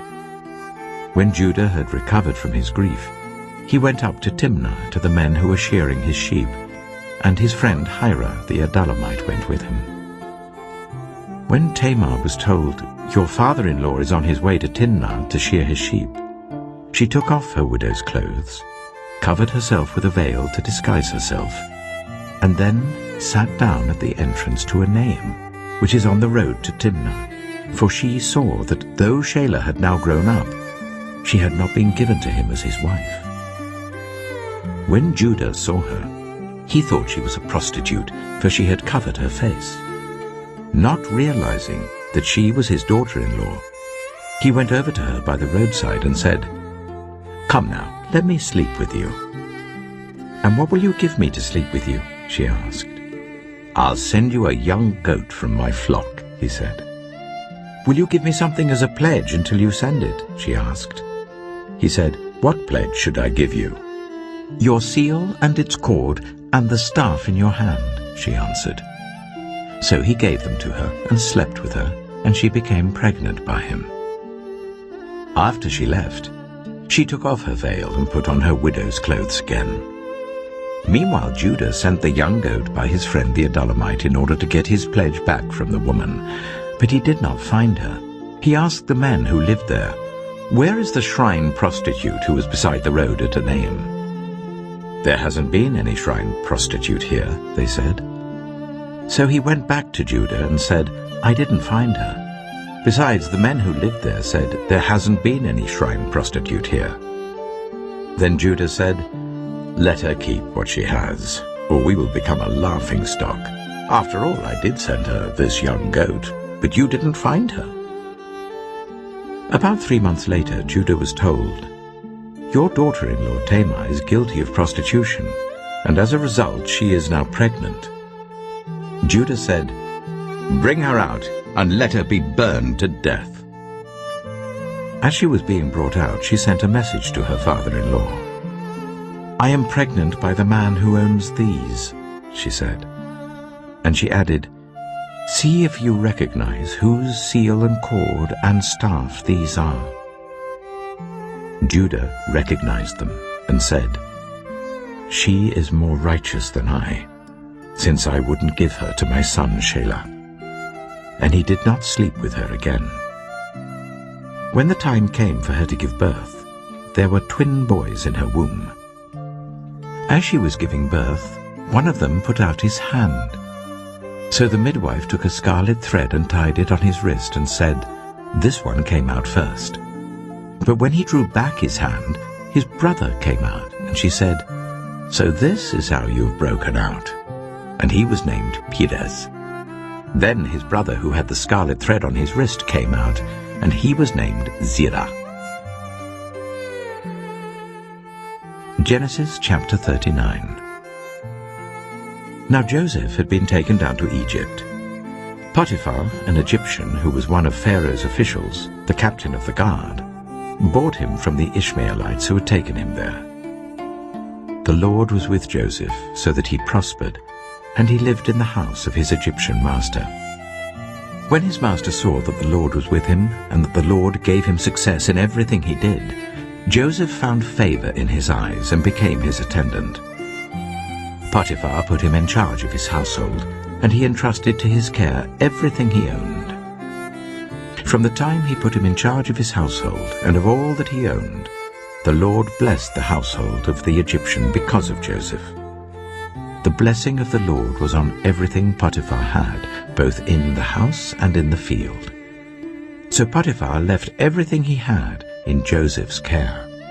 With Joseph in charge, he did not concern himself with anything except the food he ate. Now Joseph was well built and handsome. And after a while, his master's wife took notice of Joseph and said, "Come to bed with me." But he refused. "With me in charge," he told her, "my master does not concern himself with anything in the house. Everything he owns he has entrusted to my care. No one is greater in this house than I am. My master has withheld nothing from me except you, because you are his wife. How then could I do such a wicked thing and sin against God?" And though she spoke to Joseph day after day, he refused to go to bed with her or even be with her. One day he went into the house to attend to his duties, and none of the household servants was inside. She caught him by his cloak and said, "Come to bed with me."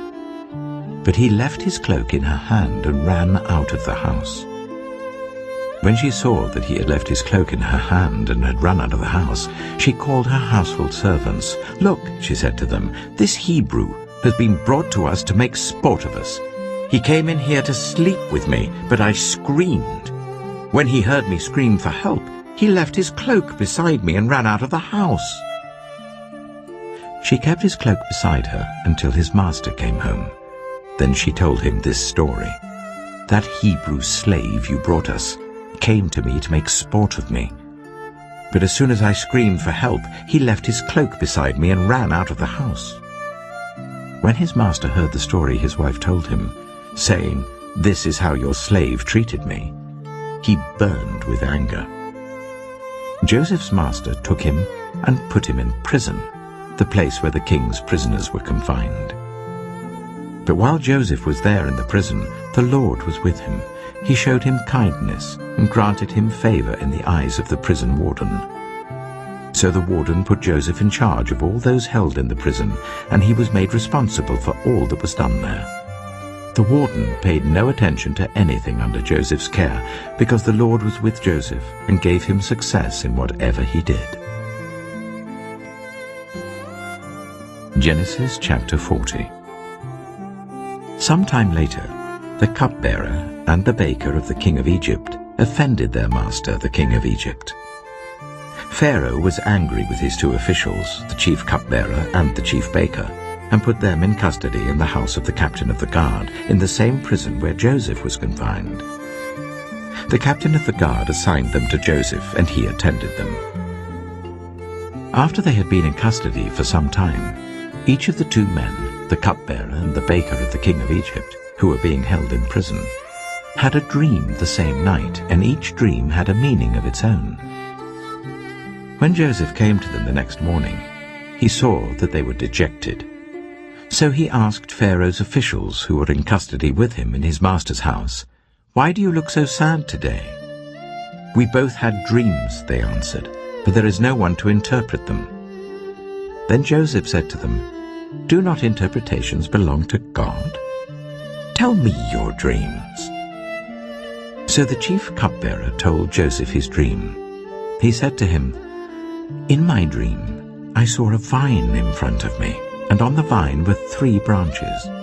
As soon as it budded, it blossomed, and its clusters ripened into grapes. Pharaoh's cup was in my hand, and I took the grapes, squeezed them into Pharaoh's cup, and put the cup in his hand."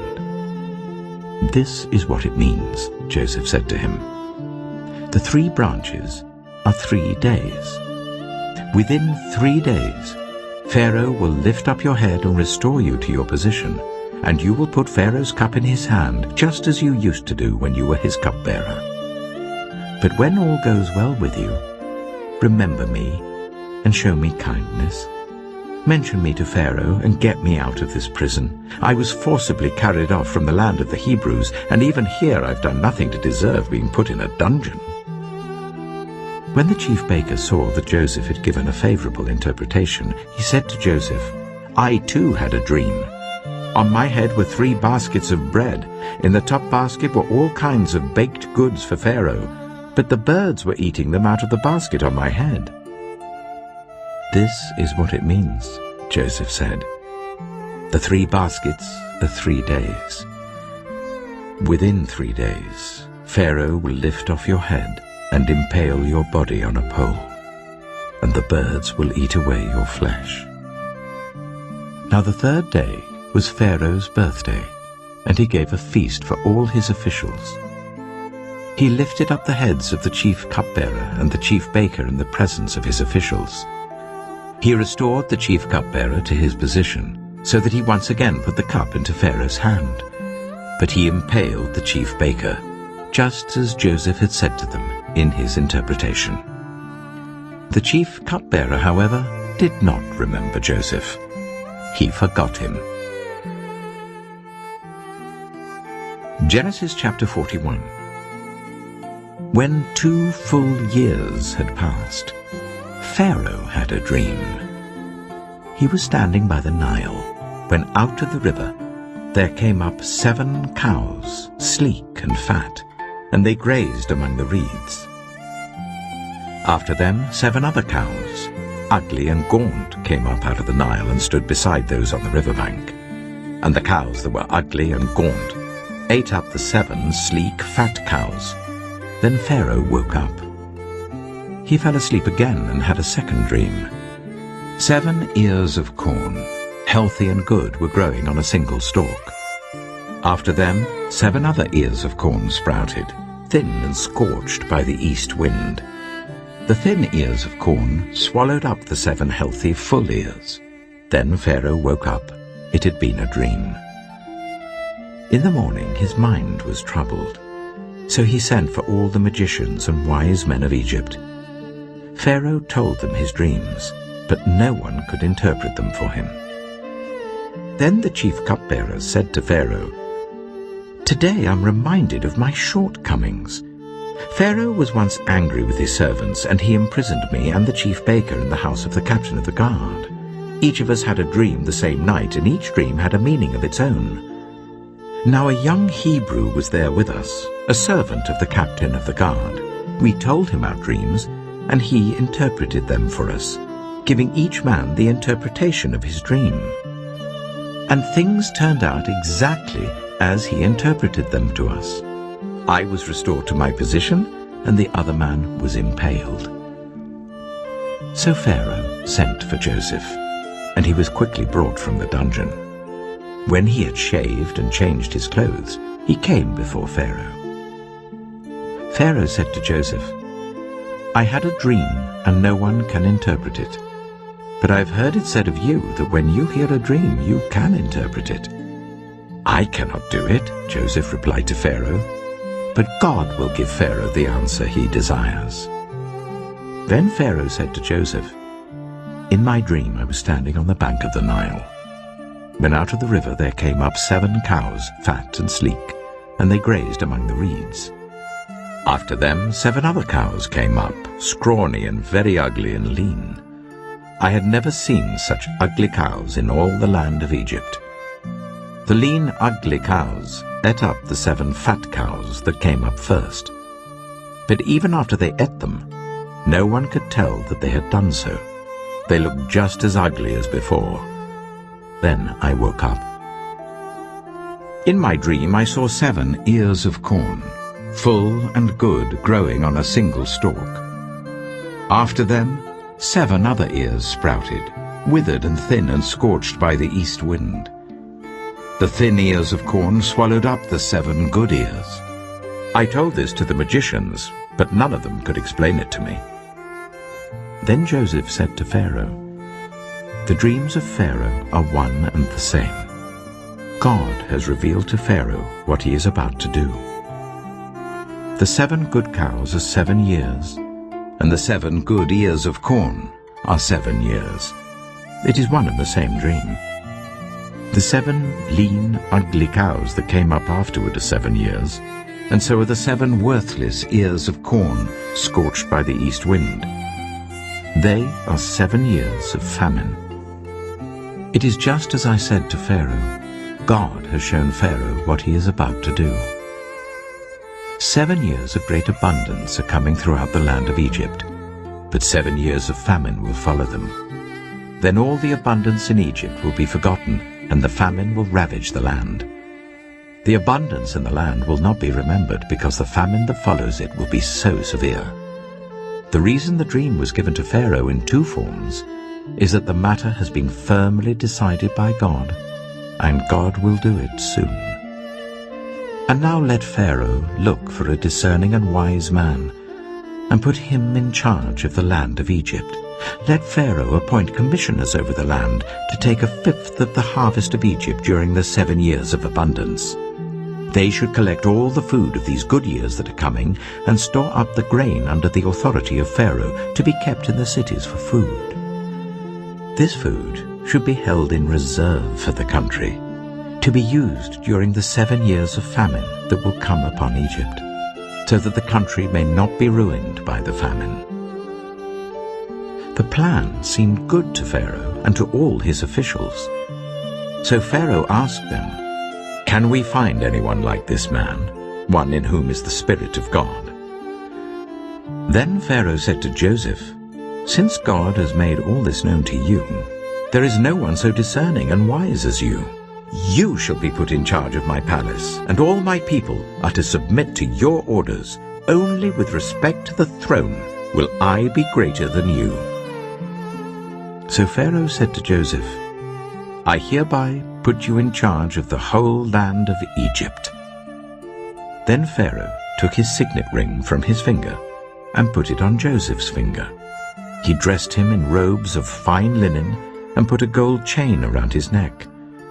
He had him ride in a chariot as his second in command, and people shouted before him, "Make way!" Thus he put him in charge of the whole land of Egypt. Then Pharaoh said to Joseph, "I am Pharaoh, but without your word, no one will lift hand or foot in all Egypt." Pharaoh gave Joseph the name Zapanath-Paneah, and gave him Asenath, daughter of Potiphar, priest of On, to be his wife. And Joseph went throughout the land of Egypt. Joseph was 30 years old when he entered the service of Pharaoh, king of Egypt, and Joseph went out from Pharaoh's presence and traveled throughout Egypt.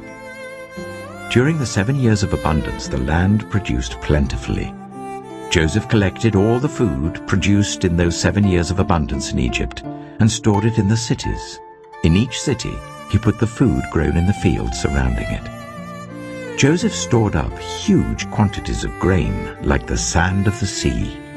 It was so much that he stopped keeping records because it was beyond measure. Before the years of famine came, 2 sons were born to Joseph by Asenath, daughter of Potiphar, priest of On.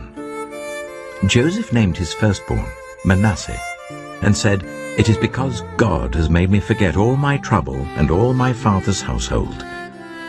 The second son he named Ephraim, and said, "It is because God has made me fruitful in the land of my suffering."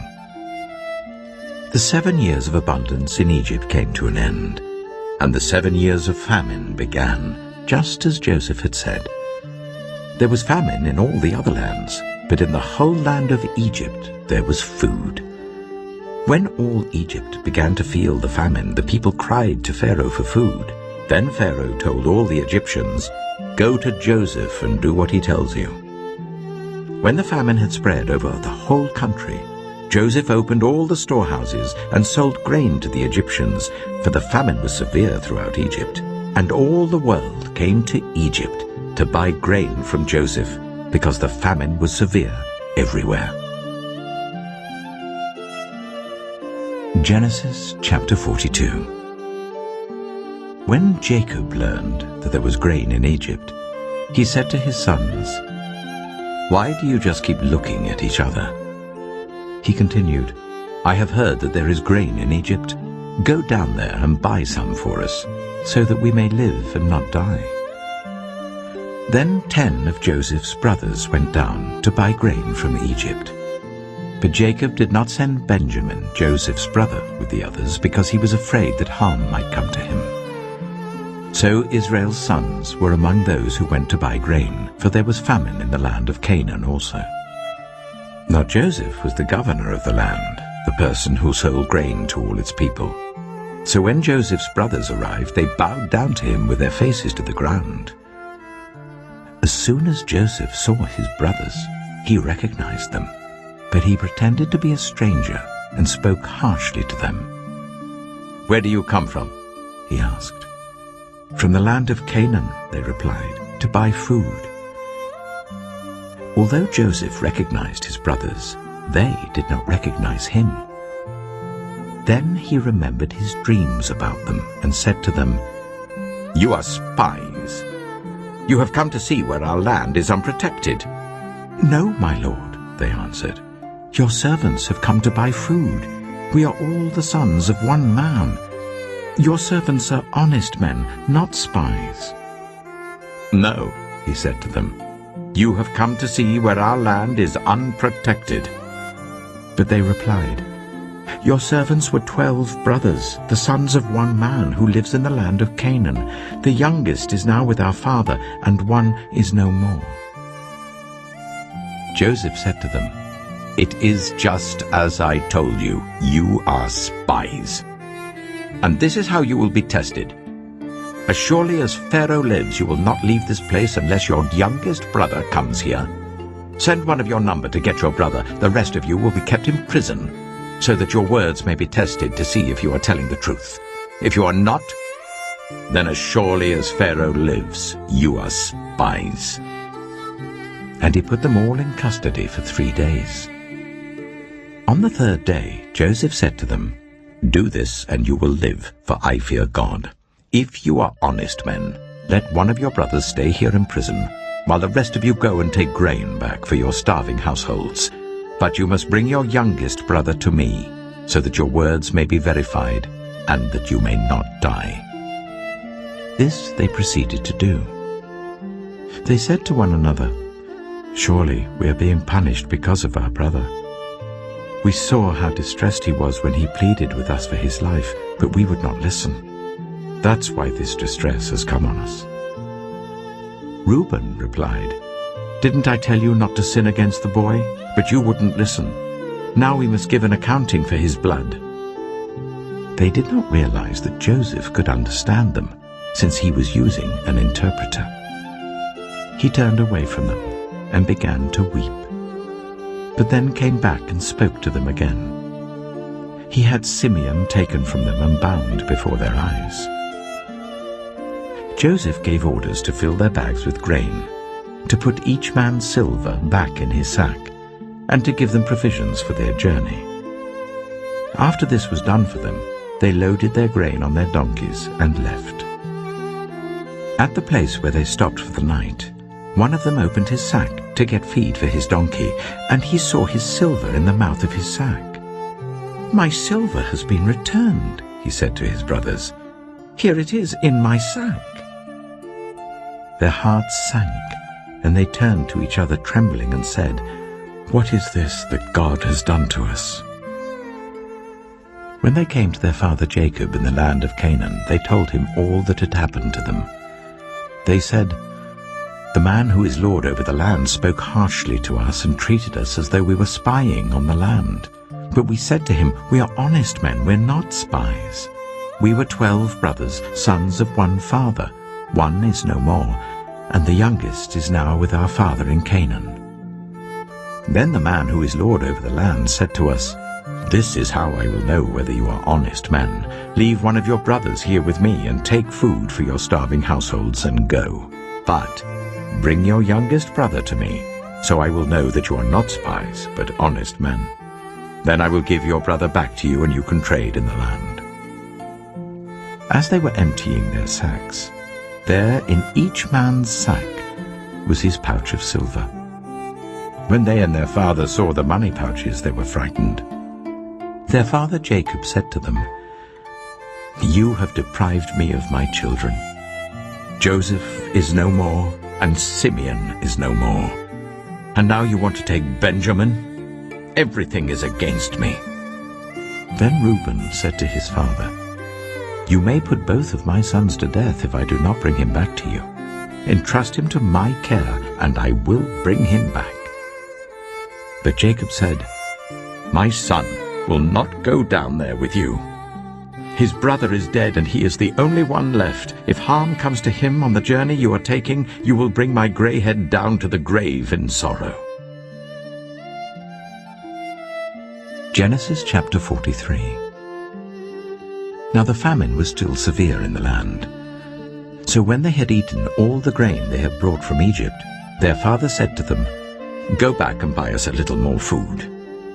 But Judah said to him, "The man warned us solemnly, 'You will not see my face again unless your brother is with you.'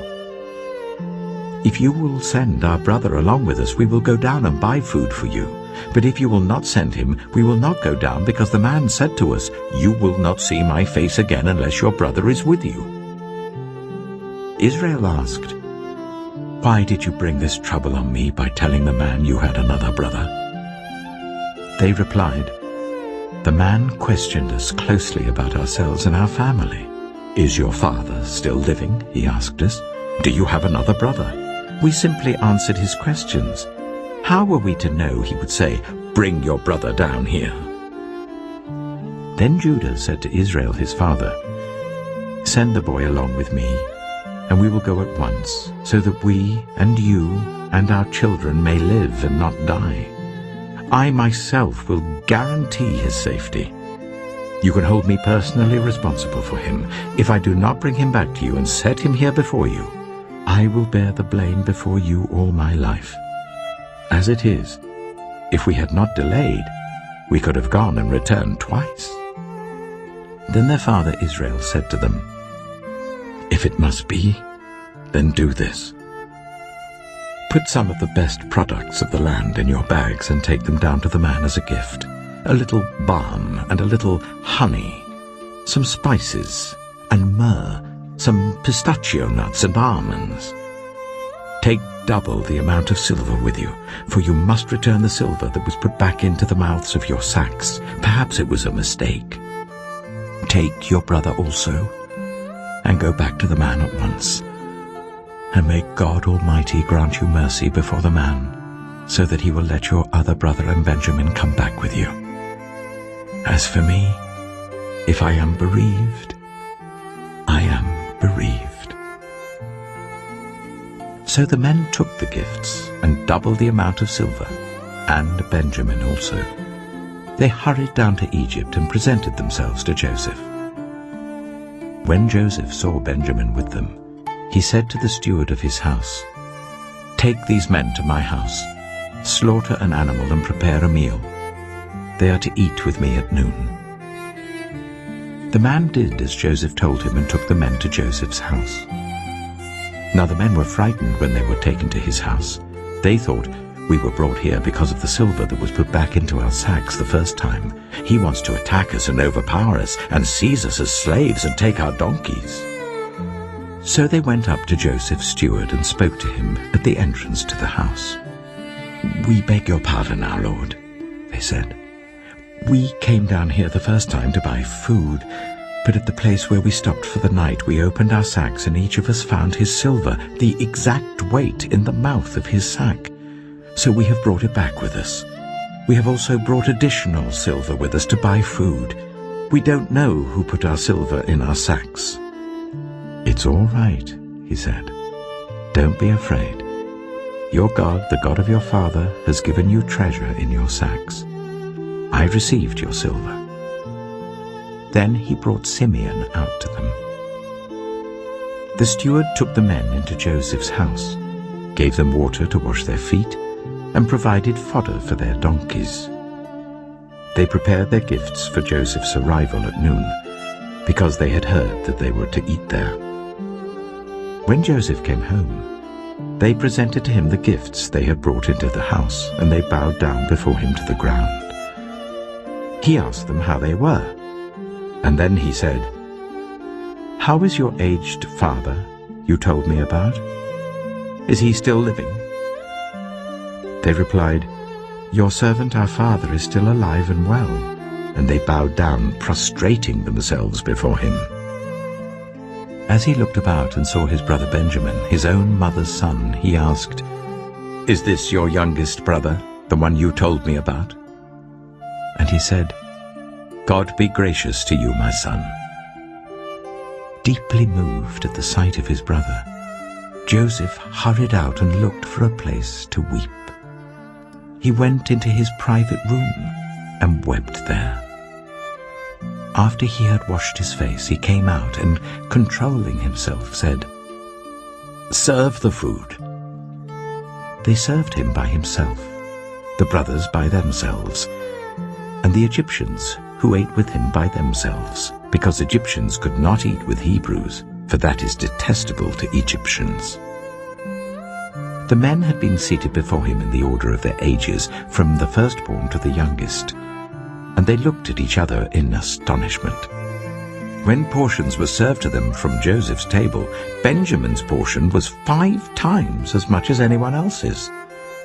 So they feasted and drank freely with him. Genesis chapter 44.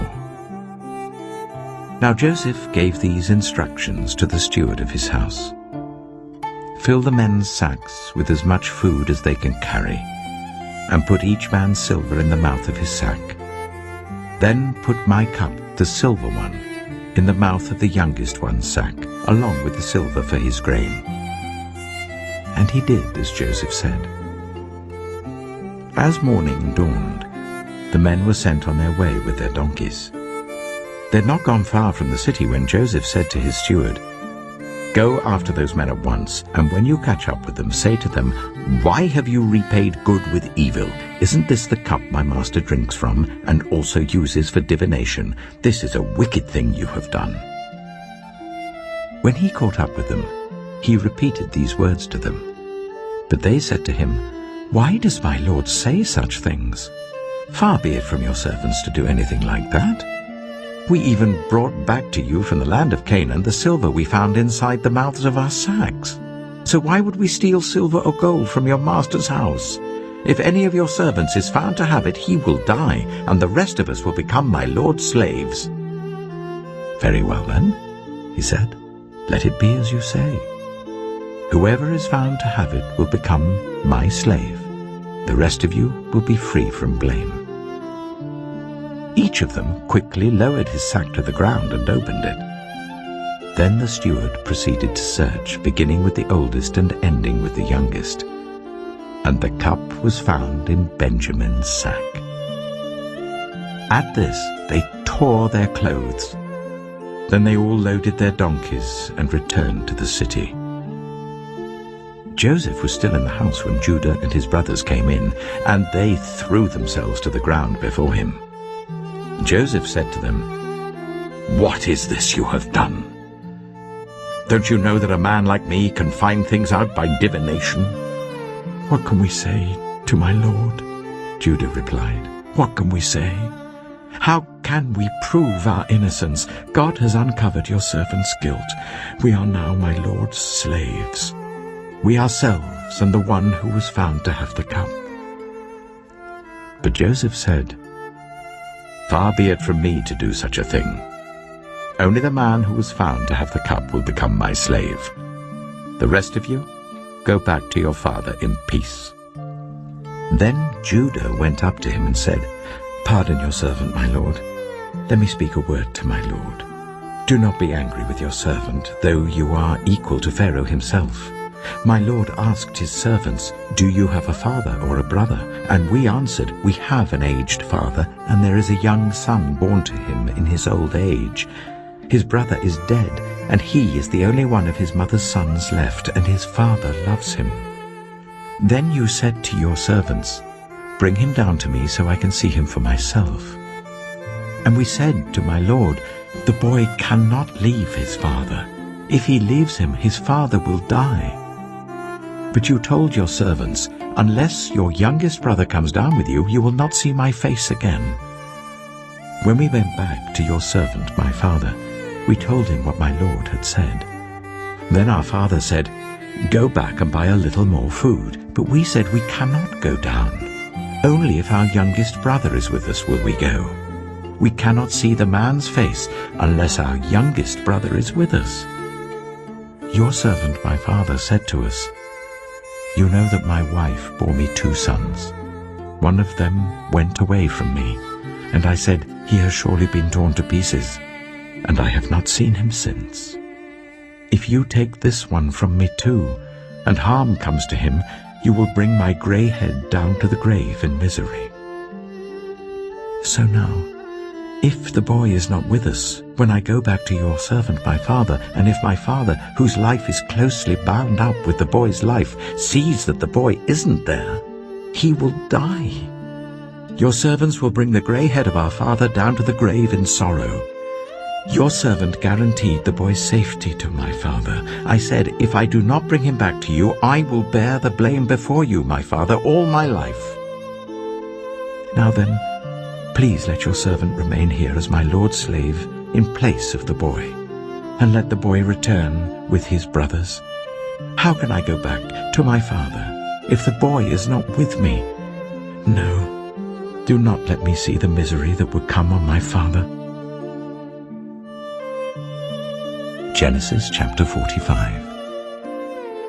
Then Joseph could no longer control himself before all his attendants, and he cried out, "Make everyone leave my presence." So there was no one with Joseph when he made himself known to his brothers. And he wept so loudly that the Egyptians heard him, and Pharaoh's household heard about it. Joseph said to his brothers, "I am Joseph. Is my father still living?" But his brothers were not able to answer him, because they were terrified at his presence. Then Joseph said to his brothers, "Come close to me." When they had done so, he said, "I am your brother Joseph, the one you sold into Egypt. And now do not be distressed, and do not be angry with yourselves for selling me here, because it was to save lives that God sent me ahead of you. For 2 years now there has been famine in the land, and for the next 5 years there will be no plowing and reaping. But God sent me ahead of you, to preserve for you a remnant on earth, and to save your lives by a great deliverance. So then it was not you who sent me here, but God.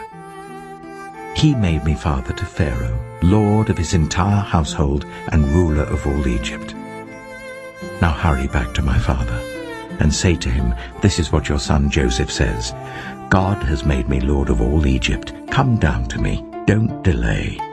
You shall live in the region of Goshen and be near me, you, your children and grandchildren, your flocks and herds, and all you have. I will provide for you there, because 5 years of famine are still to come. Otherwise, you and your household and all who belong to you will become destitute. You can see for yourselves, and so can my brother Benjamin, that it is really I who am speaking to you. Tell my father about all the honor accorded me in Egypt, and about everything you have seen, and bring my father down here quickly." Then he threw his arms around his brother Benjamin and wept, and Benjamin embraced him, weeping, and he kissed all his brothers and wept over them. Afterwards his brothers talked with him. When the news reached Pharaoh's palace that Joseph's brothers had come, Pharaoh and all his officials were pleased. Pharaoh said to Joseph, "Tell your brothers, do this, load your animals and return to the land of Canaan, and bring your father and your families back to me. I will give you the best of the land of Egypt, and you can enjoy the fat of the land." You are also instructed to tell them, "Do this. Take some carts from Egypt for your children and your wives, and get your father and come. Never mind about your belongings, because the best of all Egypt will be yours." So the sons of Israel did this. Joseph gave them carts, as Pharaoh had commanded, and he also gave them provisions for their journey. To each of them he gave new clothing, but to Benjamin he gave 300 shekels of silver and 5 sets of clothes. And this is what he sent to his father: 10 donkeys loaded with the best things of Egypt, and 10 female donkeys loaded with grain and bread and other provisions for his journey. Then he sent his brothers away, and as they were leaving he said to them, "Don't quarrel on the way." So they went up out of Egypt and came to their father Jacob in the land of Canaan. They told him, "Joseph is still alive. In fact, he is ruler of all Egypt." Jacob was stunned. He did not believe them. But when they told him everything Joseph had said to them, and when he saw the carts Joseph had sent to carry him back, the spirit of their father Jacob revived. And Israel said, "I'm convinced my son Joseph is still alive. I will go and see him before I die." Genesis chapter 46. So Israel set out with all that was his, and when he reached Beersheba, he offered sacrifices to the God of his father Isaac. And God spoke to Israel in a vision at night and said, Jacob, Jacob." "Here I am," he replied. "I am God, the God of your father," he said. "Do not be afraid to go down to Egypt, for I will make you into a great nation there. I will go down to Egypt with you, and I will surely bring you back again, and Joseph's own hand will close your eyes." Then Jacob left Beersheba, and Israel's sons took their father Jacob and their children and their wives in the carts that Pharaoh had sent to transport him. So Jacob and all his offspring went to Egypt, taking with them their livestock and the possessions they had acquired in Canaan. Jacob brought with him to Egypt his sons and grandsons and his daughters and granddaughters, all his offspring. These are the names of the sons of Israel, Jacob and his descendants who went to Egypt. Reuben, the firstborn of Jacob. The sons of Reuben: Hanok, Palu, Hezron, and Carmi. The sons of Simeon: Jemuel, Jamin, Ohad, Jachin, Zohar, and Shaul, the son of a Canaanite woman. The sons of Levi: Gershon, Kohath, and Merari. The sons of Judah: Onan, Shelah, Perez, and Zerah. But and Onan had died in the land of Canaan. The sons of Perez: Hezron and Hamul. The sons of Issachar: Tola, Puah, Jeshub, and Shimron. The sons of Zebulun: Sered, Elon, and Jahilel. These were the sons Leah bore to Jacob in Paddan Aram, besides his daughter Dinah. These sons and daughters of his were 33 in all. The sons of Gad: Zephon, Haggai, Shunai, Esbon, Eri, Erodai, and Arilai. The sons of Asher: Imnah, Ishva, Ishvi, and Beriah. Their sister was Sirah. The sons of Beriah: Heber and Malkiel. These were the children born to Jacob by Zilpah, whom Laban had given to his daughter Leah, 16 in all. The sons of Jacob's wife Rachel: Joseph and Benjamin. In Egypt, Manasseh and Ephraim were born to Joseph by Asenath, daughter of Potiphar, priest of On. The sons of Benjamin: Bela, Beka, Ashbel, Jirah, Naaman, Ehi, Rosh, Mappin, Huppim, and Ard. These were the sons of Rachel who were born to Jacob, 14 in all. The son of Dan: Hushim. The sons of Naphtali: Jaziel, Gunai, Jezer, and Shillem. These were the sons born to Jacob by Bilhah, whom Laban had given to his daughter Rachel, 7 in all. All those who went to Egypt with Jacob, those who were his direct descendants, not counting his sons' wives, numbered 66 persons. With the 2 sons who had been born to Joseph in Egypt, the members of Jacob's family, which went to Egypt, were 70 in all. Now Jacob sent Judah ahead of him to Joseph to get directions to Goshen. When they arrived in the region of Goshen, Joseph had his chariot made ready and went to Goshen to meet his father Israel. As soon as Joseph appeared before him, he threw his arms around his father and wept for a long time. Israel said to Joseph, "Now I'm ready to die, since I have seen for myself that you are still alive." Then Joseph said to his brothers and to his father's household, "I will go up and speak to Pharaoh, and will say to him, 'My brothers and my father's household who are living in the land of Canaan have come to me.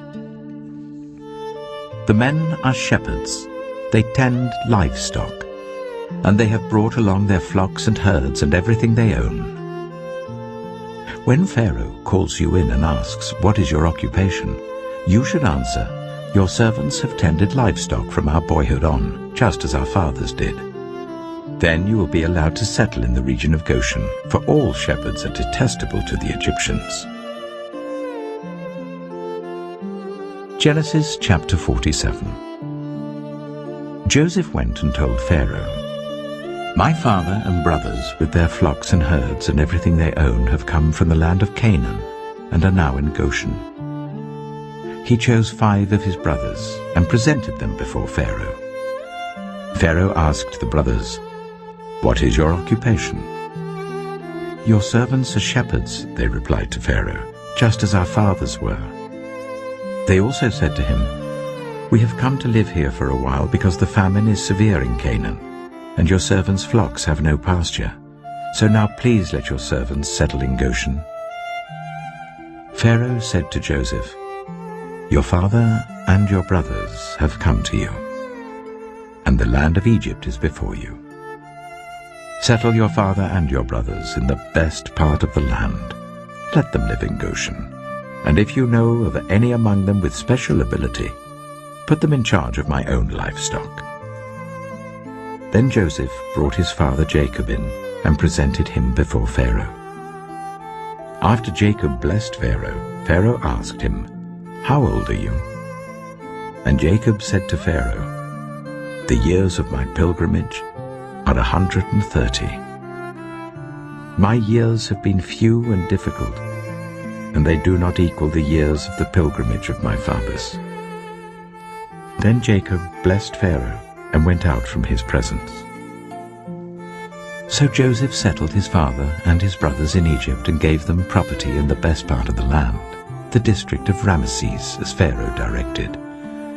Joseph also provided his father and his brothers and all his father's household with food according to the number of their children.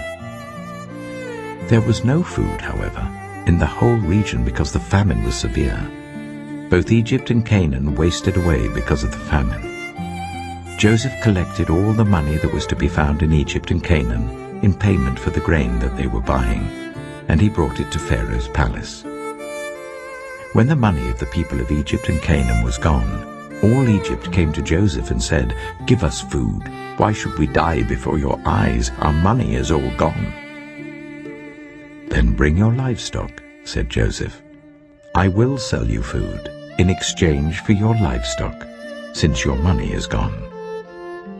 So they brought their livestock to Joseph, and he gave them food in exchange for their horses, their sheep and goats, their cattle and donkeys.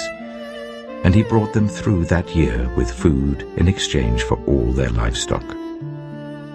When that year was over, they came to him the following year and said, "We cannot hide from our lord the fact that since our money is gone and our livestock belongs to you, there is nothing left for our lord except our bodies and our land.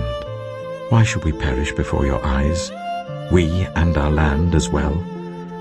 Buy us and our land in exchange for food, and we with our land will be in bondage to Pharaoh. Give us seed so that we may live and not die, and that the land may not become desolate." So Joseph bought all the land in Egypt for Pharaoh. The Egyptians, one and all, sold their fields because the famine was too severe for them. The land became Pharaoh's, and Joseph reduced the people to servitude from one end of Egypt to the other. However, he did not buy the land of the priests, because they received a fixed allowance from Pharaoh, and had food enough from the allowance Pharaoh gave them. That is why they did not sell their land. Joseph said to the people, "Now that I have bought you and your land today for Pharaoh, here is seed for you so you can plant the ground. But when the crop comes in, give 1/5 of it to Pharaoh. The other 4/5 you may keep as seed for the fields and as food for yourselves and your households and your children." "You have saved our lives," they said. "May we find favor in the eyes of our Lord. We will be in bondage to Pharaoh." So Joseph established it as a law concerning land in Egypt, still in force today, that 1/5 of the produce belongs to Pharaoh. It was only the land of the priests that did not become Pharaoh's. Now the Israelites settled in Egypt in the region of Goshen. They acquired property there and were fruitful and increased greatly in number. Jacob lived in Egypt 17 years, and the years of his life were 147. When the time drew near for Israel to die, he called for his son Joseph and said to him, "If I have found favor in your eyes, put your hand under my thigh and promise that you will show me kindness and faithfulness. Do not bury me in Egypt. But when I rest with my fathers, carry me out of Egypt and bury me where they are buried." "I will do as you say," he said. "Swear to me," he said. Then Joseph swore to him, and Israel worshipped as he leaned on the top of his staff. Genesis chapter 48. Sometime later Joseph was told, "Your father is ill." So he took his 2 sons, Manasseh and Ephraim, along with him. When Jacob was told, "Your son Joseph has come to you," Israel rallied his strength and sat up on the bed. Jacob said to Joseph, "God Almighty appeared to me at Luz in the land of Canaan, and there he blessed me and said to me, 'I am going to make you fruitful and increase your numbers. I will make you a community of peoples, and I will give this land as an everlasting possession to your descendants after you.' Now then, your 2 sons born to you in Egypt before I came to you here will be reckoned as mine. Ephraim and Manasseh will be mine, just as Reuben and Simeon are mine. Any children born to you after them will be yours. In the territory they inherit, they will be reckoned under the names of their brothers. As I was returning from Paddan, to my sorrow, Rachel died in the land of Canaan while we were still on the way, a little distance from Ephrath. So I buried her there beside the road to Ephrath, that is Bethlehem." When Israel saw the sons of Joseph, he asked, "Who are these?" "They are the sons God has given me here," Joseph said to his father. Then Israel said, "Bring them to me so I may bless them." Now Israel's eyes were failing because of old age, and he could hardly see. So Joseph brought his sons close to him, and his father kissed them and embraced them. Israel said to Joseph, "I never expected to see your face again, and now God has allowed me to see your children too." Then Joseph removed them from Israel's knees and bowed down with his face to the ground. And Joseph took both of them, Ephraim on his right towards Israel's left hand, and Manasseh on his left towards Israel's right hand, and brought them close to him. But Israel reached out his right hand and put it on Ephraim's head, though he was the younger, and crossing his arms, he put his left hand on Manasseh's head, even though Manasseh was the firstborn. Then he blessed Joseph and said, "May the God before whom my fathers, Abraham and Isaac, walked faithfully, the God who has been my shepherd all my life to this day, the angel who has delivered me from all harm, may he bless these boys. May they be called by my name and the names of my fathers, Abraham and Isaac, and may they increase greatly on the earth." When Joseph saw his father placing his right hand on Ephraim's head, he was displeased. So he took hold of his father's hand to move it from Ephraim's head to Manasseh's head. Joseph said to him, "No, my father, this one is the firstborn. Put your right hand on his head." But his father refused and said, "I know, my son, I know. He too will become a people, and he too will become great. Nevertheless, his younger brother will be greater than he, and his descendants will become a group of nations." He blessed them that day and said, "In your name will Israel pronounce this blessing. May God make you like Ephraim and Manasseh." So he put Ephraim ahead of Manasseh. Then Israel said to Joseph, "I am about to die, but God will be with you and take you back to the land of your fathers. And to you I give one more ridge of land than to your brothers, the ridge I took from the Amorites with my sword and my bow. Genesis chapter 49. Then Jacob called for his sons and said, "Gather round so I can tell you what will happen to you in days to come. Assemble and listen, sons of Jacob. Listen to your father Israel. Reuben, you are my firstborn, my might, the first sign of my strength, excelling in honor, excelling in power. Turbulent as the waters, you will no longer excel. For you went up onto your father's bed, onto my couch, and defiled it. Simeon and Levi are brothers. Their swords are weapons of violence. Let me not enter their council, let me not join their assembly, for they have killed men in their anger, and hamstrung oxen as they pleased. Cursed be their anger, so fierce, and their fury so cruel. I will scatter them in Jacob and disperse them in Israel. Judah, your brothers will praise you. Your hand will be on the neck of your enemies. Your father's sons will bow down to you. You are a lion's cub, Judah. You return from the prey, my son. Like a lion he crouches and lies down like a lioness. Who dares to rouse him?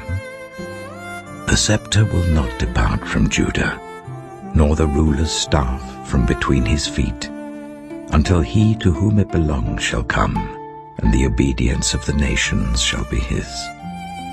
He will tether his donkey to a vine, his colt to the choicest branch. He will wash his garments in wine, his robes in the blood of grapes. His eyes will be darker than wine, his teeth whiter than milk. Zebulun will live by the seashore and become a haven for ships. His border will extend toward Sidon. Issachar is a scrawny donkey lying down among the sheepfolds. When he sees how good is his resting place and how pleasant is his land, he will bend his shoulder to the burden and submit to forced labor. Dan will provide justice for his people as one of the tribes of Israel. Dan will be a snake by the roadside, a viper along the path that bites the horse's heels so that its rider tumbles backward. I look for your deliverance, Lord. Gad will be attacked by a band of raiders, but he will attack them at their heels. Asher's food will be rich. He will provide delicacies fit for a king. Naphtali is a doe set free that bears beautiful fawns. Joseph is a fruitful vine near a spring, whose branches climb over a wall. With bitterness archers attacked him, they shot at him with hostility. But his bow remained steady, his strong arm stayed supple, because of the hand of the mighty one of Jacob, because of the shepherd, the rock of Israel, because of your father's God who helps you, because of the Almighty who blesses you with blessings of the skies above, blessings of the deep springs below, blessings of the breast and womb. Your father's blessings are greater than the blessings of the ancient mountains, than the bounty of the age-old hills. Let all these rest on the head of Joseph, on the brow of the prince among his brothers. Benjamin is a ravenous wolf. In the morning he devours the prey. In the evening he divides the plunder. All these are the 12 tribes of Israel, and this is what their father said to them when he blessed them, giving each the blessing appropriate to him. Then he gave them these instructions. I am about to be gathered to my people. Bury me with my fathers in the cave in the field of Ephraim the Hittite, the cave in the field of Machpelah, near Mamre in Canaan, which Abraham bought along with the field as a burial place from Ephraim the Hittite, There Abraham and his wife Sarah were buried. There Isaac and his wife Rebekah were buried. And there I buried Leah. The field and the cave in it were bought from the Hittites. When Jacob had finished giving instructions to his sons, he drew his feet up into the bed, breathed his last, and was gathered to his people. Genesis chapter 50. Joseph threw himself on his father and wept over him and kissed him. Then Joseph directed the physicians in his service to embalm his father Israel. So the physicians embalmed him, taking a full 40 days, for that was the time required for embalming. And the Egyptians mourned for him 70 days. When the days of mourning had passed, Joseph said to Pharaoh's court, "If I have found favor in your eyes, speak to Pharaoh for me. Tell him, my father made me swear an oath and said, 'I am about to die. Bury me in the tomb I dug for myself in the land of Canaan.' Now let me go up and bury my father. Then I will return." Pharaoh said, "Go up and bury your father, as he made you swear to do." So Joseph went up to bury his father.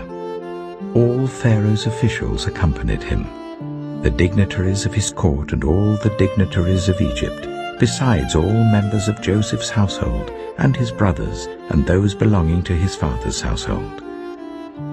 Only their children and their flocks and herds were left in Goshen. Chariots and horsemen also went up with him. It was a very large company. When they reached the threshing floor of Atad, near the Jordan, they lamented loudly and bitterly, and there Joseph observed a 7-day period of mourning for his father. When the Canaanites who lived there saw the mourning at the threshing floor of Atad, they said, "The Egyptians are holding a solemn ceremony of mourning."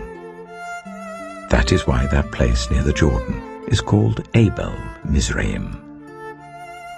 So Jacob's sons did as he had commanded them. They carried him to the land of Canaan and buried him in the cave of the field of Machpelah near Mamre, which Abraham had bought along with the field as a burial place from Ephraim the Hittite. After burying his father, Joseph returned to Egypt, together with his brothers and all the others who had gone with him to bury his father. When Joseph's brothers saw that their father was dead, they said, "What if Joseph holds a grudge against us and pays us back for all the wrongs we did to him?" So they sent word to Joseph, saying, "Your father left these instructions before he died. This is what you are to say to Joseph. I ask you to forgive your brothers the sins and the wrongs they committed in treating you so badly. Now please forgive the sins of the servants of the God of your father." When their message came to him, Joseph wept. His brothers then came and threw themselves down before him. "We are your slaves," they said. But Joseph said to them, "Don't be afraid. Am I in the place of God? You intended to harm me, but God intended it for good, to accomplish what is now being done, the saving of many lives. So then don't be afraid. I will provide for you and your children." And he reassured them and spoke kindly to them. Joseph stayed in Egypt, along with all his father's family. He lived 110 years and saw the 3rd generation of Ephraim's children. Also the children of Machir, son of Manasseh, were placed at birth on Joseph's knees. Then Joseph said to his brothers, "I am about to die, but God will surely come to your aid and take you up out of this land, to the land he promised on oath to Abraham, Isaac, and Jacob." And Joseph made the Israelites swear an oath and said, "God will surely come to your aid, and then you must carry my bones up from this place." So Joseph died at the age of 110. And after they embalmed him, he was placed in a coffin in Egypt.